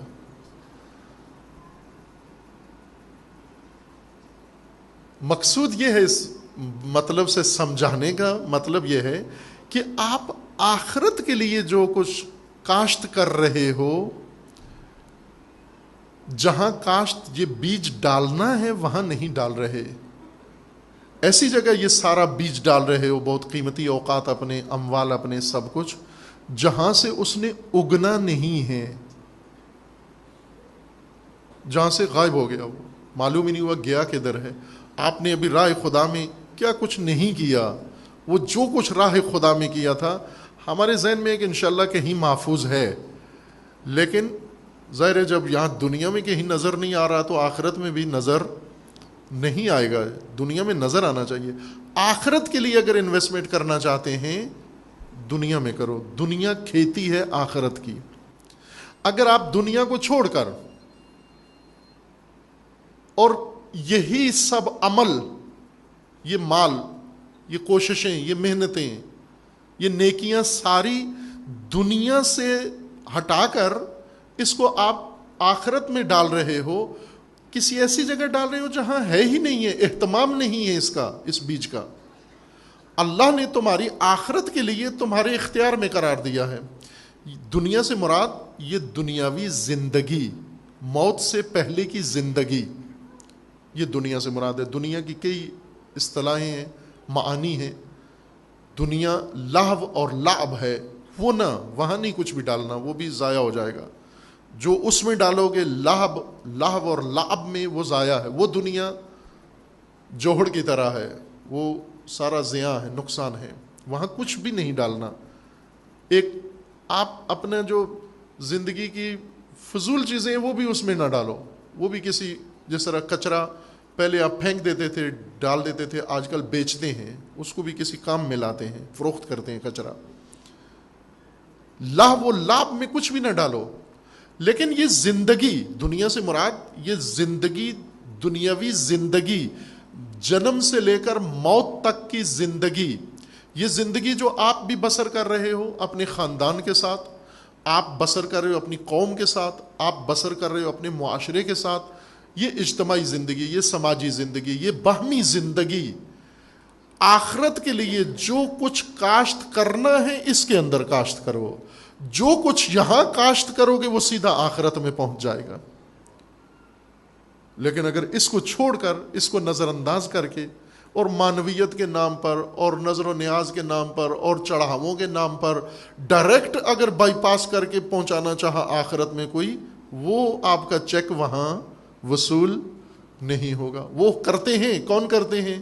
جعلی پیر، جو آپ دنیا میں انویسٹمنٹ نہیں کرتے اور دین کے نام پر کرتے ہیں، وہ جعلی لوگوں کے پاس چلا جاتا ہے، وہ مفت خوروں کے پاس چلا جاتا ہے، وہ دکانداروں کے پاس چلا جاتا ہے، اور زیادہ تر لوگ جو دیندار ہیں وہ آخرت کے لیے زیادہ مال ضائع کر دیتے ہیں، زیادہ اوقات بھی ضائع کر دیتے ہیں۔ آپ اگر آخرت کے لیے جو وقت صرف کرنا چاہتے ہو، آخرت کے لیے جو وقت آپ وقف کیا ہوا ہے، یہ سارا وقت اپنا اس زندگی پہ صرف کرو۔ اس زندگی سے مراد نہیں کہ صرف اپنی ذاتی زندگی، اپنی انفرادی زندگی، اپنی رفاہ اور اپنی فلاح کے اوپر نہ، اپنی انسانی زندگی، اپنی اجتماعی زندگی، اپنی قومی زندگی، اپنی دینی زندگی، اپنی الہی زندگی، یہ زندگی کا جو مرحلہ اللہ نے دیا ہے، ساری انویسٹمنٹ اس کے اندر کرو آپ۔ اگر علم ہے تو یہاں خرچ کرو، اگر دعا ہے تو یہاں استعمال کرو اس کا، اگر کوئی توانائی، صلاحیت، مہارت اللہ نے دی ہے، وہ اس حیات دنیاوی میں لولاب والی نہ، دوبارہ اصرار کر رہا ہوں غلط فہمی نہ ہو، بلکہ حیات قبل از ممات، یہ زندگی جو ابھی ہم بسر کر رہے ہیں، یہ زندگی محتاج ہے، اس زندگی کو سنوارنا ہے ہم نے، اور یہ آخرت کا خزانہ ہے، یہ وہ تجوری ہے اللہ نے بنائی ہے، اس میں ایک پائی ڈالو گے 10 بن کر آخرت میں آپ کو وصول ہوگی۔ بلکہ بعض آیات کے اندر ہے کہ لامتناہی مقدار میں آپ کو اس کی بازگشت آئے گی، لیکن اپنی جگہ پر، درست جگہ پر اس کو جا کر بیج کو کاشت کرو، وہ اگے گا بیج، آپ اپنی زندگی میں دیکھو گے وہ بیج اگے گا، اور جب زندگی میں اگ گیا تو یقین رکھ لو کہ آخرت میں ضرور اگے گا، یہاں پر یقیناً آخرت کے اندر وہ نصیب ہوگا، ملے گا آپ کو وہ سب کچھ۔ ہم اس طرح سے دنیا کو، اپنی اس زندگی کو بائی پاس کر کے اور ڈائریکٹ جانے کی جب آخرت میں کوشش کرتے ہیں، وسائل بھی ضائع، زندگی بھی ضائع، عمر بھی ضائع، آگے بھی کوئی سود نہیں ہوگا، آگے کچھ نظر نہیں آئے گا، چونکہ کہیں اور ڈالتے رہے آپ، جس طرح اپنی جیب سمجھ کے کہیں دوسرے کی جیب میں ڈالتا رہے آدمی پیسے، اپنا صندوق سمجھ کے کسی اور کے صندوق میں ڈالتا رہے پیسے، یہ اس طرح سے ہوگا۔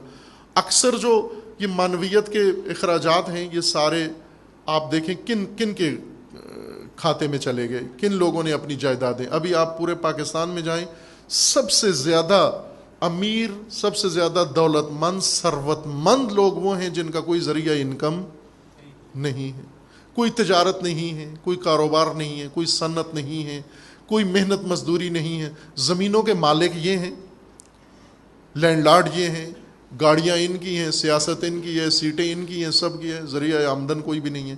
ان کا ذریعہ آمدن کیا ہے؟ یہ لوگ دیندار لوگوں کی، اب جتنے پیر ہیں پاکستان میں سارے سیاست میں ہیں،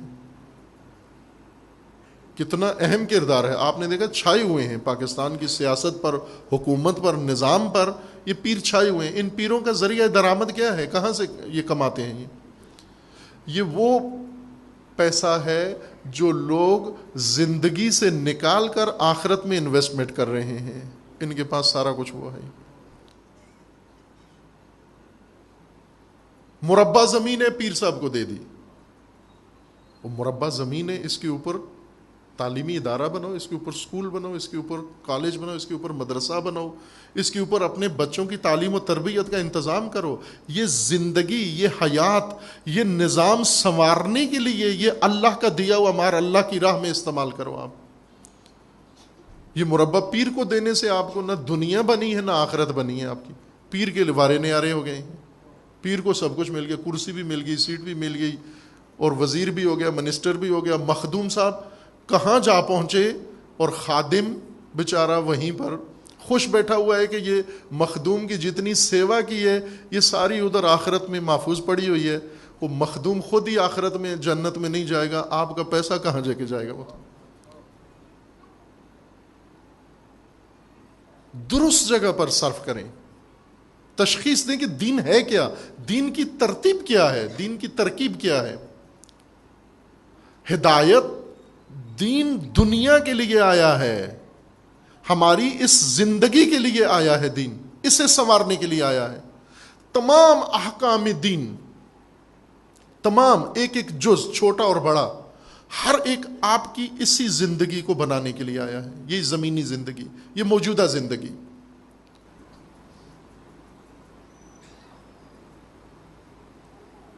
اسی موجودہ زندگی کو تشکیل دیں. آخرت یہاں سے اگے گی آپ کی. اگر دنیا نہیں بنا سکے, یہ حیات نہیں بنا سکے, یہاں فقیر رہے, یہاں پر نادار رہے, یہاں کچھ بھی نہ رہا آپ کے پاس, وہاں بھی نادار ہی ہوں گے.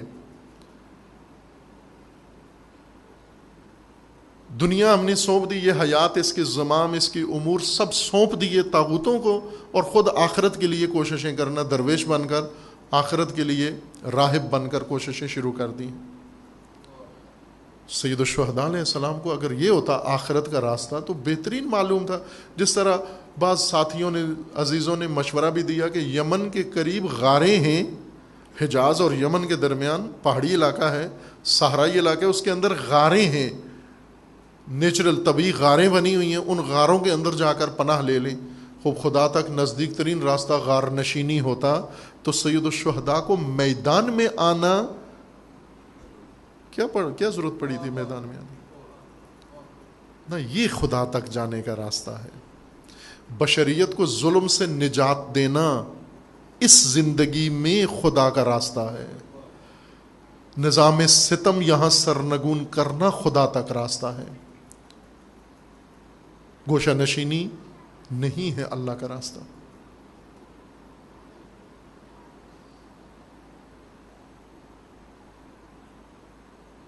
انسانیت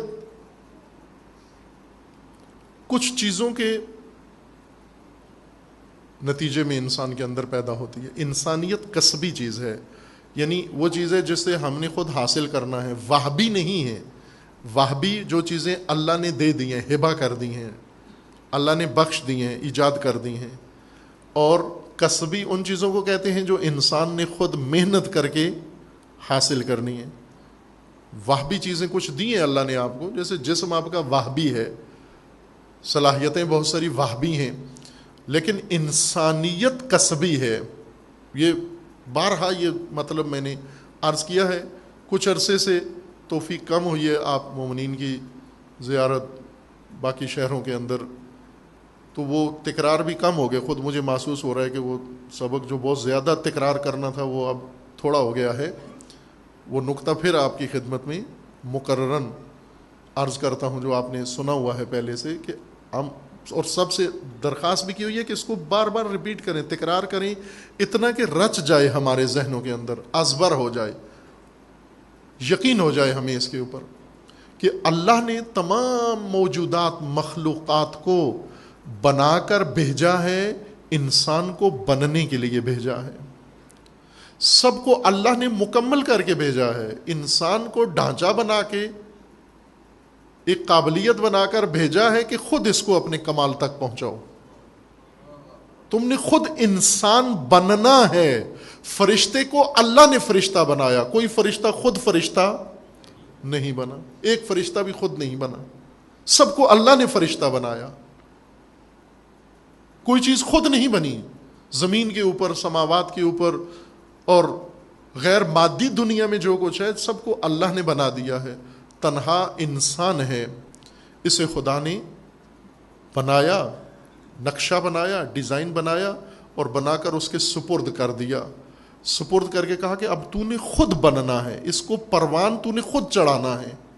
ہم نے نقشہ ٹھیک بنا دیا اور مواد بھی دے دیا ہے, اب تیرا کام ہے اس کو پروان چڑھانا, اس کو تکامل تک لے جانا.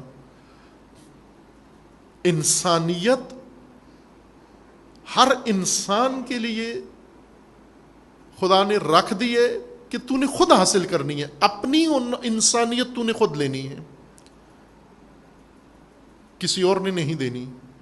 بھلے دوسرے تیری مدد کر سکتے ہیں, معلم تیری مدد کر سکتا ہے, عالم تیری مدد کر سکتا ہے, ماں باپ تیرے ساتھ مدد کر سکتے ہیں, امداد کر سکتے ہیں, تعاون کر سکتے ہیں, لیکن انسانیت تجھے نہیں دے سکتے. انسانیت تو نے خود حاصل کرنی, اس انسانیت تک تو نے خود پہنچنا ہے. اور اگر انسان انسانیت تک نہ پہنچے, یوں نہیں کہ کچھ دوسری چیز انسانیت کی ضد, انسانیت کے مخالف متضاد حالت نہیں حاصل ہوگی. اگر انسانیت حاصل نہیں ہوئی, حیوانیت ضرور آ جائے گی, شیطنت ضرور آ جائے گی, درندگی ضرور آ جائے گی. مسخ حالت ضرور آ جائے گی، خالی نہیں رہے گا تو. تیرے سامنے کئی راستے ہیں، ایک انسانیت کا راستہ ہے، درندگی کا راستہ ہے، سبوعیت کا راستہ ہے، حیوانیت کا راستہ ہے. قرآن کریم نے ذکر کیا ہے، ایسے انسانوں کا ذکر کیا ہے جو انسانیت حاصل نہیں کر سکے اور جانور بن گئے. قرآن کریم میں ایک آیہ شریفہ میں بہت اہم مطلب ہے، اور وہ ایک بہت بڑی شخصیت کے بارے میں ہے. وہ شخصیت جو انسانیت کے مقام پہ پہنچ کے گر گئی انسانیت کے مقام سے. آپ کی گیم ہے نا لوڈو کی طرح، لوڈو میں سیڑھی بھی ہوتی ہے اور سانپ بھی ہوتا ہے. سیڑھی تک چلے گئے تو سکپ کرو، اوپر جاؤ، چھلانگ لگا کے جاؤ، سٹیپ طے کیے بغیر. اور اگر سانپ کے منہ میں چلے گئے تو جتنا اوپر گئے ہو اتنا ہی نیچے آنا پڑے گا. یہ لوڈو سرگرمی کے بجائے آپ ذرا سنجیدگی سے دیکھیں کہ آپ سب لوڈو میں ہیں، لوڈو کھیل رہے ہیں. آپ یا سیڑھی پہ اوپر جا رہے ہیں یا کسی سانپ کے منہ سے نیچے آ رہے ہیں. آپ کچھ تھے کل تک، آج سانپ نے، کسی اژدہا نے نگل کے آپ کو نیچے گرا دیا ہے. کل تک تھے آپ اچھے تھے، بہترین تھے، درست جا رہے تھے. کسی سیڑھی کے ذریعے سے کوئی زینہ ملا ہوا تھا آپ کو، اس زینے سے آپ ترقی کر رہے تھے کہ ناگہان اپنی ہی غلطی سے کسی سانپ کے منہ میں چلے گئے، اپنی ہی اقدام سے کسی سانپ کے منہ میں چلے گئے، آپ دڑھم سے نابود ہو گئے. اگر انسانیت تک نہ پہنچے، انسانیت سے گر جاتا ہے. بلعم بنی اسرائیل کا ایک فرد، بہت ہی مستجاب الدعوات، قرآن کریم نے جو اس کی کرامتیں اور فضائل ذکر کیے ہیں کہ اللہ تعالیٰ نے اس کو اس نے خود محنت کی ہوئی تھی، اس نے خود یہ مقام حاصل کیا تھا.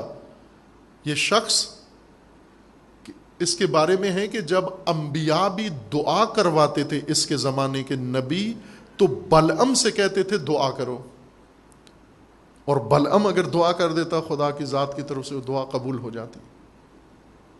مملکتیں جہاں لا ینحل مسائل، مملکت کے، سیاست کے، حکومتوں کے جو کسی سے حل نہیں ہوتے تھے، وہ بلعم کے پاس آتے. یہ یا مشورے سے ان کے مسائل حل کر دیتا یا دعا کے ذریعے سے ان کی مشکلات کو برطرف کر دیتا. یہی بلعم آخر کار گرا پستی کی طرف، اس سانپ کے منہ میں آ گیا، پست ہوا، گھٹیا ہوا، گرا، اتنا گرا کہ آخر کار اس کو قرآن کریم نے مثال دی کتے کی. یہ کتے کی طرح ہو گیا، اور وہ بھی باولے کتے کی طرح، نہ معمولی کتے کی طرح. میں آیت پڑھ دوں، آپ یہ آیت نوٹ کر لیں اور پھر کسی تفسیر میں بھی اس کا مطالعہ کر لینا، خود بھی غور کرنا اس آیہ کریمہ کے اوپر.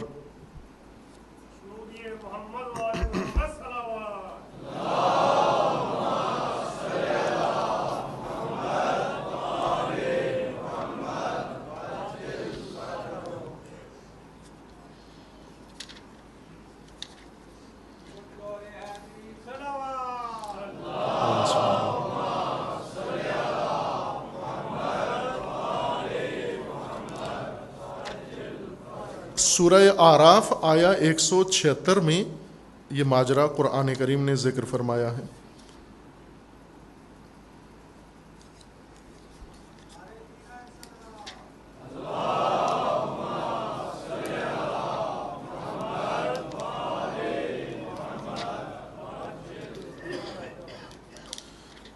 سورہ مبارکہ اعراف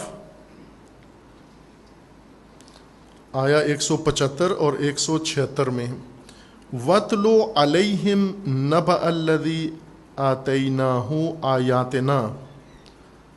رسول اللہ کو فرمان ہے کہ آپ اپنی قوم کو، اپنی ملت کو، اپنے جو لوگوں کو، جوانوں کو، نسل حاضر کو سنائیے، پڑھیے، ان کے لیے بیان کریں یہ قصہ، یہ نبا، یہ داستان. الذی آتیناہ آیاتنا، جسے ہم نے اپنی نشانیاں دی ہوئی تھیں. اللہ نے اپنی نشانیاں اسے عطا کر دی تھی.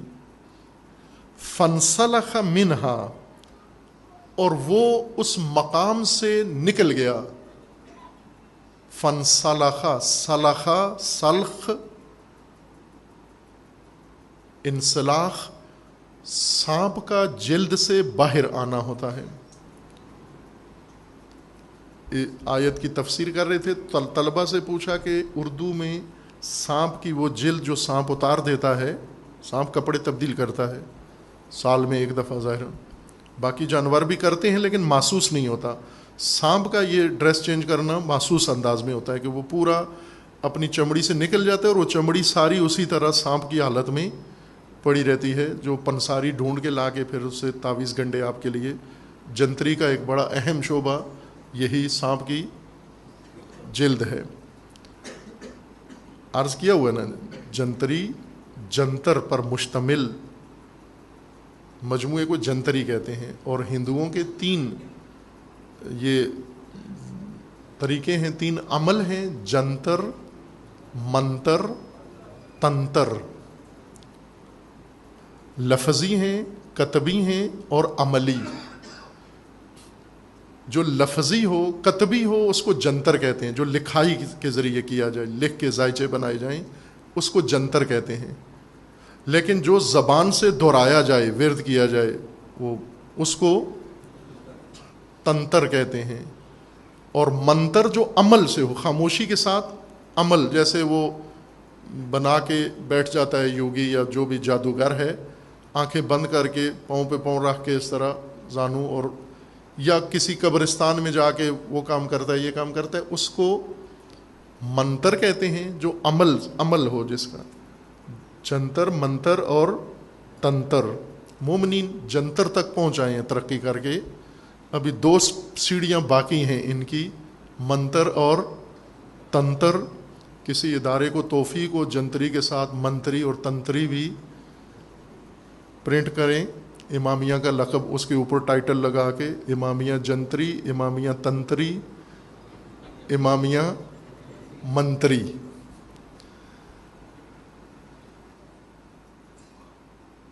خوب ان کو معلوم نہیں تھا طلبہ کو کہ اس کا نام کیا ہے.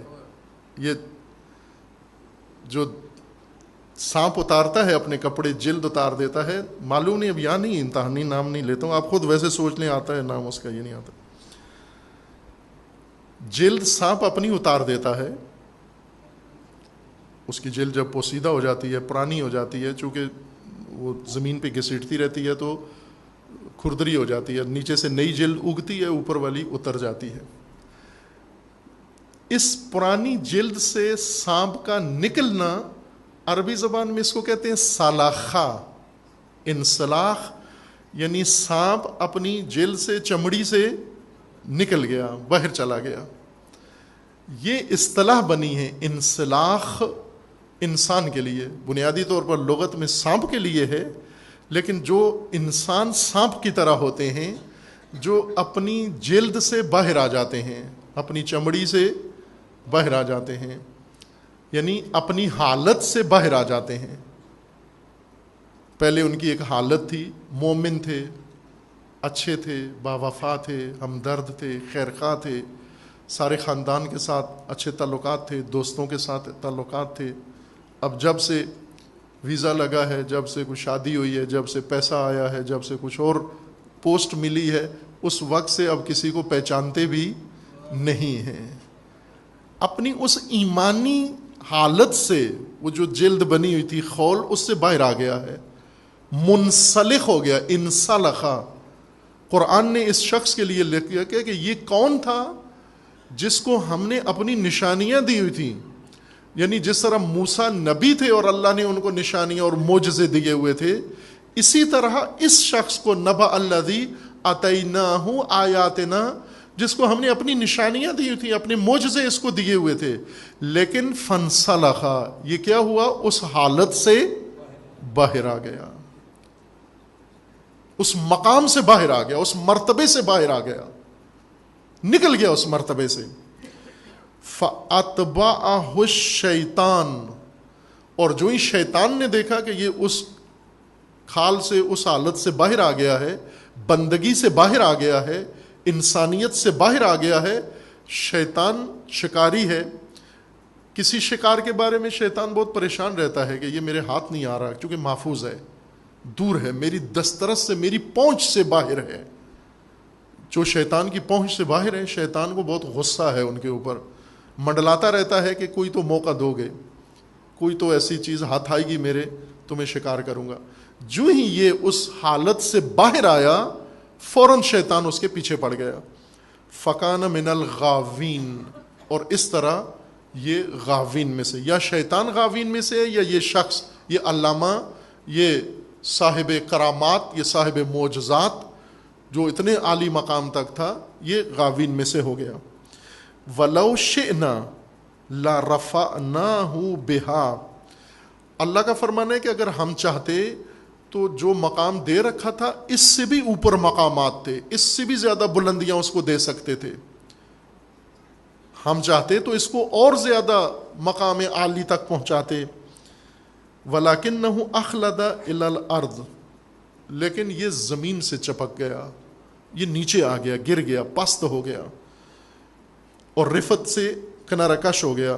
وَاتَّبَعَهُ هَوَاهُ، وَاتَّبَعَ هَوَاهُ، اور یہ اپنی خواہشات کا پیروکار بن گیا.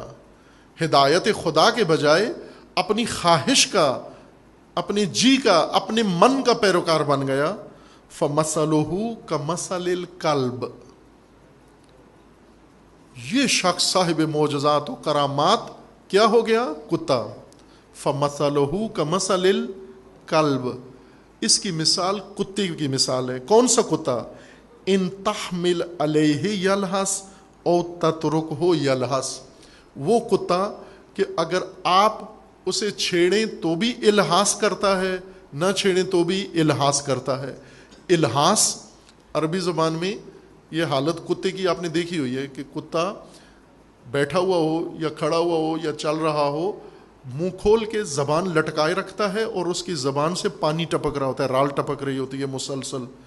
اس طرح زبان منہ کھول کے اور زبان لٹکا کے رال ٹپکانا، اس کو الہاس کہتے ہیں عربی زبان میں.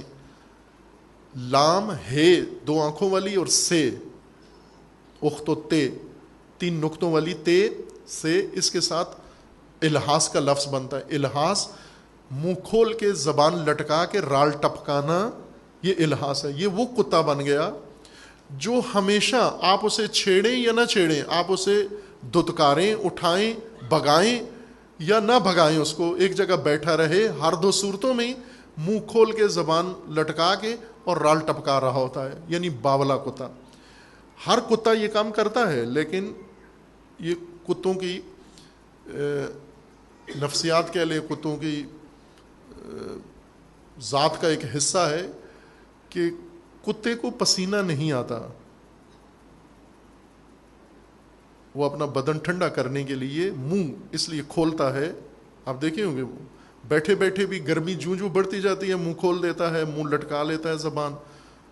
اس طرح سے ہوا اس کے اندر بدن میں جاتی ہے، اور بدن کا ٹیمپریچر مینٹین کرنے کے لیے اس تدبیر کا جو اس کے غریزے کے اندر ہے. معمولی کتا دوڑتا ہو جب گرمی زیادہ ہو جائے، چلتا ہو جب، تو اس وقت یہ حرکت کرتا ہے. لیکن اگر اسے ٹھنڈی جگہ میسر آ جائے اور چلنا بھی نہ ہو، دوڑا بھی نہ ہو، تو پھر وہ منہ نہیں لٹکاتا. لیکن باولا کتا دائماً یہ کام کرتا ہے. باولا کتا وہ ہوتا ہے کہ جس کے اندر شدید گرمی پیدا ہوتی ہے، چونکہ اس کے اندر کچھ ہارمونز، اس کے باولے کتے کی بیماری ایسی ہے، وائرس ایسا ہے کہ اس کتے کے اندر جا کر یہ تحریک کر دیتا ہے، یہ آتش، سوزش آ جاتی ہے. اس سوزش کے نتیجے میں اس کتے کے برین، دماغ پہ اثر ہوتا ہے. نتیجہ یہ ہوتا ہے کہ اس کے اندر شدید تپش، سوزش پیدا ہوتی ہے اور پانی سے ڈرتا ہے، سخت وحشت زدہ ہوتا ہے، پانی کی طرف نہیں جاتا، پانی پیتا بھی نہیں ہے، پانی کی طرف جاتا بھی نہیں ہے، اور اندر اس کے سوزش ہے. اس سوزش کو کم کرنے کے لیے ہمیشہ منہ لٹکائے ہوئے، منہ کھولے ہوئے، زبان لٹکائے ہوئے رال ٹپکاتا رہتا ہے. اور یہ کسی کو کاٹ لے اگر یہ کتا، تو اس انسان میں یہ وائرس چلا جاتا ہے، اس کی بھی یہی حالت ہو جاتی ہے، وہ بھی الہاس کرتا ہے. یعنی اس انسان کو بھی سوزش محسوس ہوتی ہے، اندر جلن محسوس ہوتی ہے، اور اس کا جو مغزی نظام ہے متاثر ہو جاتا ہے، نتیجتاً وہ بھی پانی سے گھبراتا ہے، پانی پیتا نہیں ہے لیکن پانی کی اس کو ضرورت بہت محسوس ہوتی ہے. یہ پاگل پنا کتے کے اندر پیدا ہوتا ہے. یہ قرآن نے اس کتے کی حالت کی مثال دی کہ ایک انسان ایسا بن گیا، ہوس، خواہشات، شہوات کی خاطر ہوس کا جب پیروکار بنا تو اس ہوس نے اس کو پاگل کتے کی طرح بنا لیا. جس طرح پاگل کتا منہ بند ہی نہیں کرتا، اسی طرح یہ ہوس پرست اور ہوس ران یہ پاگل کتے کی طرح ہو گیا. کون تھا یہ جو ایسا ہوا؟ نبأ الذی اتینا آیاتنا، یہ وہ شخص پاگل کتا بن گیا جس کو ہم نے اپنے معجزے اور نشانیاں دی ہوئی تھیں. یہ وہاں سے گرا، وہاں سے نابود ہوا، وہاں سے پست ہوا. بس ہوتا ہے انسان، اگر انسانیت ختم ہو جائے، یہ سب کے لیے ہے، قرآن کی مثال ہے لیکن ہے سب کے لیے. ہماری نصاب میں رکھ دی گئی یہ آیت، اور رسول اللہ کو فرمایا کہ آپ معلم ہیں، یہ نصاب پڑھانا ہے ان کو، یہ نہ بھی پڑھے تو بھی پڑھانا ہے. وَاتْلُ عَلَيْهِمْ نَبَأَ الَّذِي آتَيْنَاهُ. بچے عموماً چھوٹے اسکول میں جب آتے ہیں تو استاد کو کہتے ہیں قصہ سناؤ، کہانی سناؤ، گیم کراؤ. یا میں خود ایک قرآن کے استاد کا حال دیکھا پاکستان سے باہر تبلیغی سفر میں. ایک مومن کے گھر میں قیام تھا، وہاں ان کے ہاں قاری صاحب آتے تھے ان کے بچے کو قرآن پڑھانے کے لیے. تو وہ وہاں جس کمرے میں میں تھا اسی کے کونے میں میز کرسی ان کی لگی ہوئی تھی. وہ شام کے وقت بچے کو قرآن پڑھاتے. بچہ چھوٹا سا 4-5 سال کا، اور قاری صاحب کافی بزرگ تھے. تو وہ آ کے قاعدہ کھولتے اور بچے کو کہتے کہ شروع کرو قاعدہ. تو وہ بچہ اس سے پوچھتا تھا کہ قاری صاحب تم نے فلم دیکھی ہے؟ وہ فلموں کے نام لیتا تھا. قاری صاحب فلاں فلم دیکھی ہے؟ قاری صاحب کہتے نہیں میں نے نہیں دیکھی ہے. پھر وہ اپنے انداز سے بتاتا ان کو کہ قاری صاحب کیا غضب کی فلم ہے، ایک دفعہ ضرور دیکھیں آپ اس کو، اگر آپ دیکھنا چاہیں میں لے آؤں. ان کو قاری صاحب کو کہتا تھا کہ قاعدہ وعدہ چھوڑو، فلم دیکھتے ہیں دونوں مل کر. پھر اور یعنی وہ قاری جو بھی لفظ سطر پڑھانا چاہتا، بچہ آگے سے منہ مسئلہ پھیر کے، موضوع پھیر کے اپنے بچے کا نا موضوع پہ لے آتا. میں ان کا یہ منظر دیکھتا رہا، معزوز ہوتا رہا کہ اب قاری غالب آتا ہے یا بچہ. آخر میں قاری صاحب نے گھڑی دیکھی، سبق پڑھائے بغیر کہا مجھے اگلے گھر میں جانا ہے پڑھانے کے لیے، ٹائم ختم ہو گیا ہے تمہارا.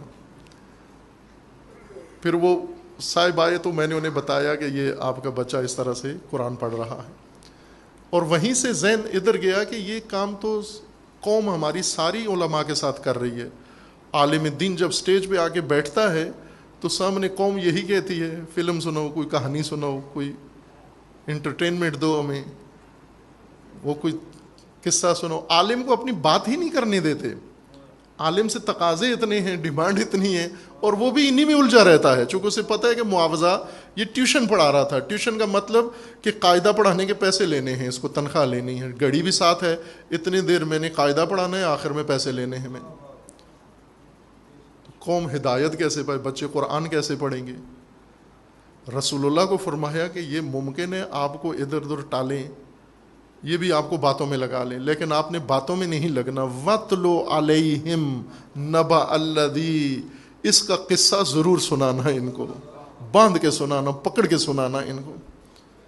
وَاتْلُ عَلَيْهِمْ نَبَأَ الَّذِي، سناؤ ان کو یہ داستان جس کو اللہ نے، یہ اتنا مقام پہ پہنچا تھا کہ جس کو انسانیت کے اعلیٰ ترین درجے پر جسے اللہ نے چن لیا، نبی نہیں تھا، امام نہیں تھا، معصوم نہیں تھا، ایک عالم تھا، ایک عام آدمی تھا، اور معجزے اور کرامات. اور پھر ہوس کے پجاری جب بنا تو گرا، اتنا گرا کہ کتا بن گیا، اور وہ بھی باولا کتا بن گیا. مروت انسانیت کو کہتے ہیں.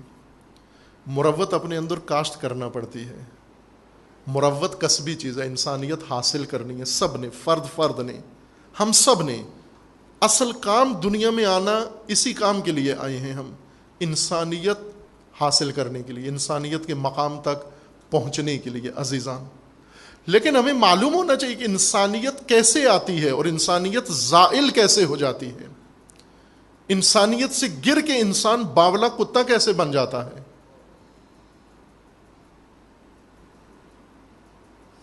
یہ سوزش، باولے پن کی سوزش، انتقام کی آگ کی سوزش، ہرس و لالچ کی سوزش، جس نے انسانوں کو باولے کتے کی طرح بنایا ہوا ہے، منہ کھولے، زبانیں لٹکائے اور رال ٹپکا رہے ہیں۔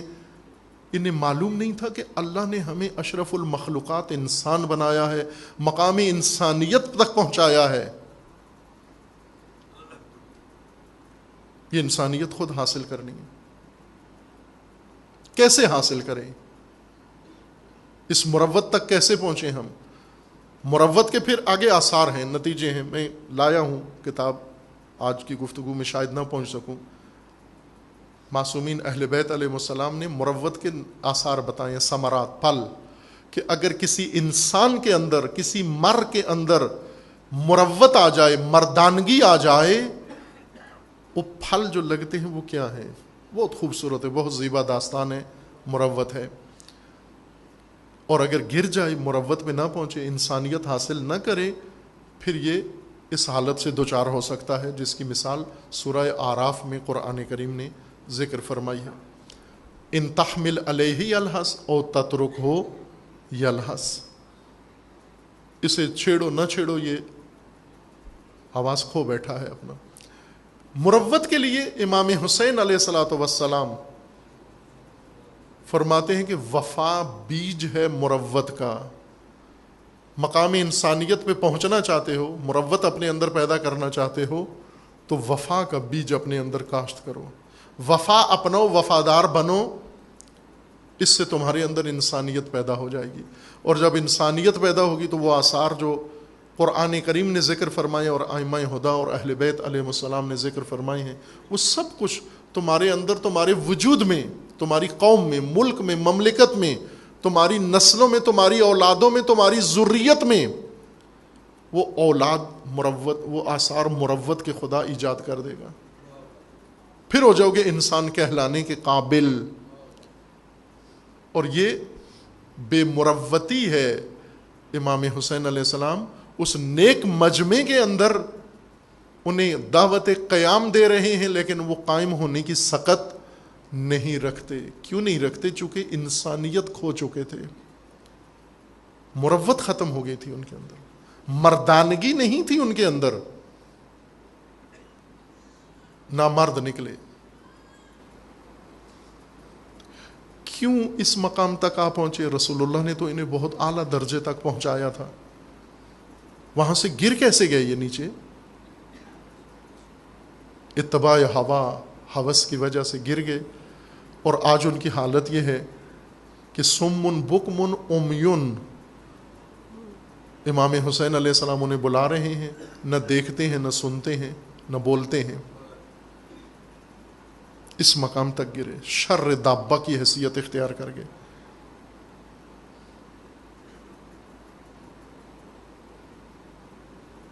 یہ بہت تعجب کی بات ہے کہ مسلمان جمعیت، کلمہ گو جمعیت، خدا پرست جمعیت کو امام حسین علیہ السلام طاغوتیت کے خلاف، فساد کے خلاف، یزیدیت کے خلاف، ستم و ظلم کے خلاف پکاریں، اور کوئی بھی ان میں سے آمادہ نہ ہو، تیار نہ ہو۔ یہ حالت قوموں کی اس بے مروتی کے نتیجے میں بنتی ہے اور بے وفائی کے نتیجے میں وجود میں آتی ہے۔ کتنا افسوسناک منظر ہے یہ۔ اور وہ بے مروتی آج آپ کو کوچے کوچے میں اور قدم قدم پہ اور در در پہ نظر آ رہی ہے۔ آج کہیں زیادہ ہے وہ بے مروتی۔ آج نامردانگی پوری دنیا کا نظام بن چکا ہے۔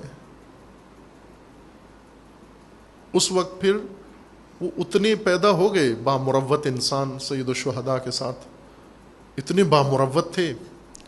آپ توجہ کریں کہ ان کے اندر باقی جو شعبہ تھا وہ اتنا فربہ نہیں تھا، لیکن مروت و انسانیت تھی، قدریں تھیں ان کے اندر۔ وہ سید الشہداء کے ساتھ آئے۔ انہیں سید الشہداء نے خود اپنے سے دور کرنے کے لیے کہا کہ آپ چلے جاؤ، اپنے آپ کو محفوظ کر لو، آپ جا سکتے ہو۔ مروت نے، انسانیت نے ان کو روکا ہوا تھا۔ اور خلاف مروت ہے امام حسین علیہ السلام کو چھوڑ جانا، ترک کر جانا۔ اس کے مقابلے میں یہ جمعیت کثیر مکہ کے اندر اور دیگر شہروں کے اندر امن و سکون و اطمینان کے ساتھ زندگی بسر کر رہے ہیں، جنہیں پرواہ ہی نہیں ہے۔ سن بھی لیا کہ امام حسین علیہ السلام نے قیام کیا، پرواہ نہیں کی۔ سن بھی لیا کہ امام حسین علیہ السلام کربلا جا رہے ہیں، پرواہ نہیں کی۔ سن بھی لیا کہ امام حسین علیہ السلام قتل ہو گئے، شہید ہو گئے، پرواہ نہیں کی۔ اپنی معمول کی زندگی کو اسی ڈگر پہ جاری رکھا جس پہ چل رہے تھے۔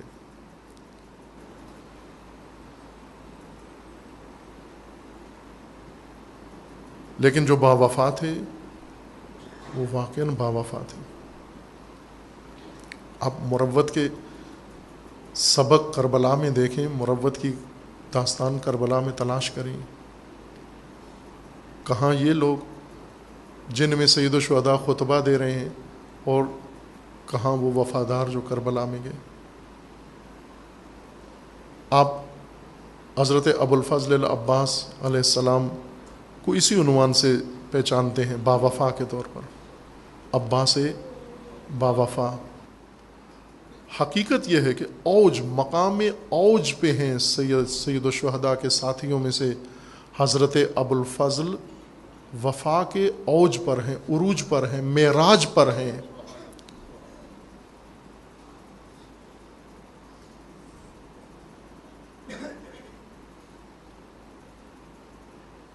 روز عاشور جنگ سے پہلے شمر حضرت عباس اور آپ کے بھائیوں کے لیے امان نامہ لے کر آیا تھا۔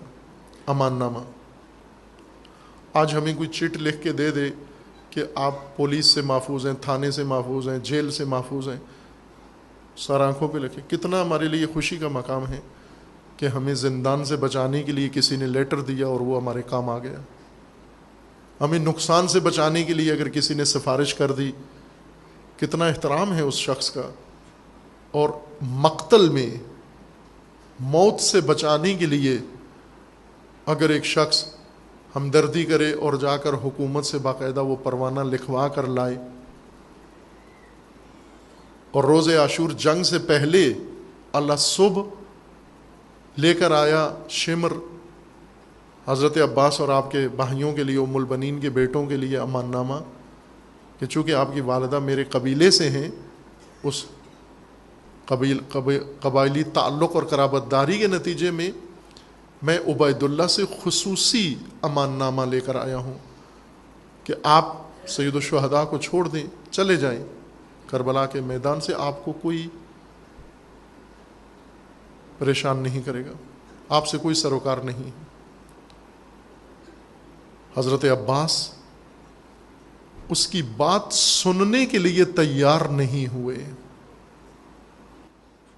سننے کے لیے تیار نہیں ہوئے کہ میدان جنگ میں جنگ کے بجائے بات کرنے آ رہا ہے، نبرد کے وقت دشمن مذاکرات کے لیے آ رہا ہے، یہ مذاکرات جائز نہیں ہیں، یہ بات سننا روا نہیں ہے، یہ خیانت ہے، یہ وفا نہیں ہے۔ امام حسین علیہ السلام نے اصرار کر کے بھیجا کہ آپ سن تو لو کہتا کیا ہے، دیکھ تو لے کہتا کیا ہے۔ امام کے فرمانے پر گئے، جا کر پوچھا کیا کہتے ہو، اس نے امان نامہ نکالا، دکھایا۔ حضرت ابوالفضل العباس نے وہیں اس پر لعنت کی، نفرین کی، سرزنش کی، مذمت کی اس کی، اور واپس آ گئے۔ سید الشہداء نے پوچھا کہ کیا کہہ رہا تھا، بتا دیا کہ امان نامہ لے کر آیا تھا، قرابت داری کا حوالہ دے کر مجھے کہہ رہا تھا کہ میں آپ کے لیے امان نامہ لے کر آیا ہوں۔ سید الشہداء نے پھر فرمایا کہ بھیا موقع ہے، آپ جا سکتے ہو، انہیں مجھ سے دشمنی ہے، آپ سے کوئی سروکار نہیں ہے، آپ چلے جاؤ، میں ناراض نہیں ہوں گا۔ عزیزان، مومنین، شیعیان، عزاداران، امام فرما بھی رہے ہیں کہ چلے جاؤ، دشمن بھی کہہ رہا ہے کہ اگر آپ چلے جاؤ آپ کو کچھ نہیں کہا جائے گا۔ اس تحفظ کے باوجود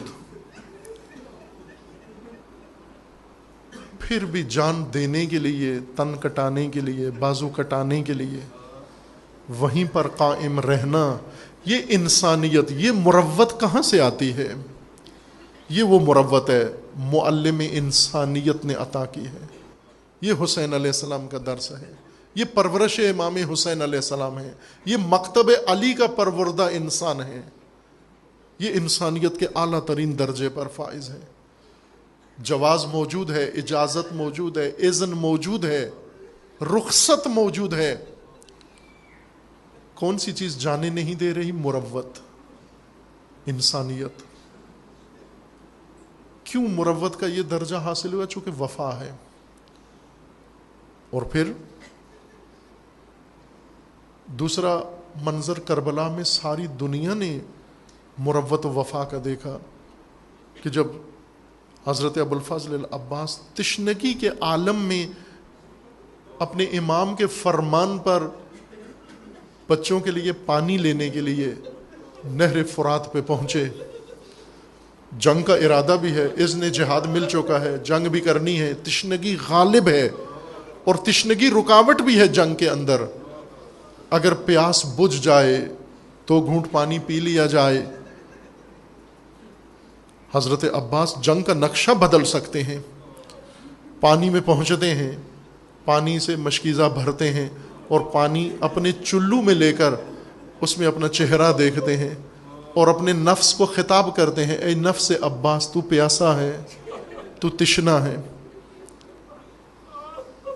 لیکن تیرا مولا تجھ سے زیادہ پیاسا ہے، تیرے مولا کے بچے تجھ سے زیادہ پیاسے ہیں۔ اور وہیں پر اس چلو کو پانی اسی دریا میں، نہر میں گرا دیا۔ عزیزان، یہ معراج مروت ہے۔ وہ پانی اگر پی لیا جاتا وہ یقیناً اس جنگ میں کہیں مفید ثابت ہوتا۔ وہ پانی اگر نوش کر لیا جاتا، تناول کر لیا جاتا، جنگ کا نقشہ بدل سکتا تھا۔ جواز موجود تھا، توجیہ موجود تھی، مصلحت موجود تھی، جواز فراہم کیا جا سکتا تھا کہ میں 2 گھونٹ پانی پی لوں اور پی کر اپنے مولا کی جان بچاؤں گا، اس سیرابی کے نتیجے میں امام دین کی جان بچاؤں گا، امام دین کا کنبہ بچاؤں گا۔ اتنا بڑا جواز موجود تھا، اتنی بڑی دلیل موجود تھی، لیکن مروت کیا کہہ رہی تھی؟ جب تک حسین پیاسا ہے عباس کے لبوں تک پانی نہیں جا سکتا، جب تک خیام میں بچے پیاسے ہیں شیر خدا کا بیٹا، ام البنین کا بیٹا پانی نہیں پی سکتا۔ اور یہ مروت ہے عزیزان۔ اور سب سے دنیا نے دیکھا مروت کس کو کہتے ہیں؟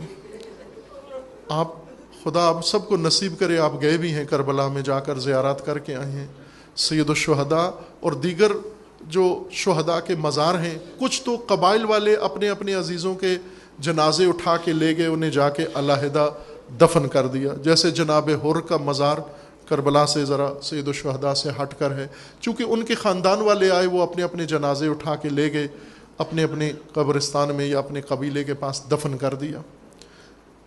لیکن باقی شہداء جن کو کوئی لے کر جانے والا نہیں تھا، وہ وہیں پر گنج شہداء میں جہاں سید الشہداء کا مزار ہے اسی کے ارد گرد یا امام حسین علیہ السلام کی پائنتی کی طرف مدفون ہیں، یا امام علیہ السلام کے تھوڑے فاصلے پر مدفون ہیں، جیسے حبیب ابن مظاہر اور دیگر شہداء وہیں پر ہیں۔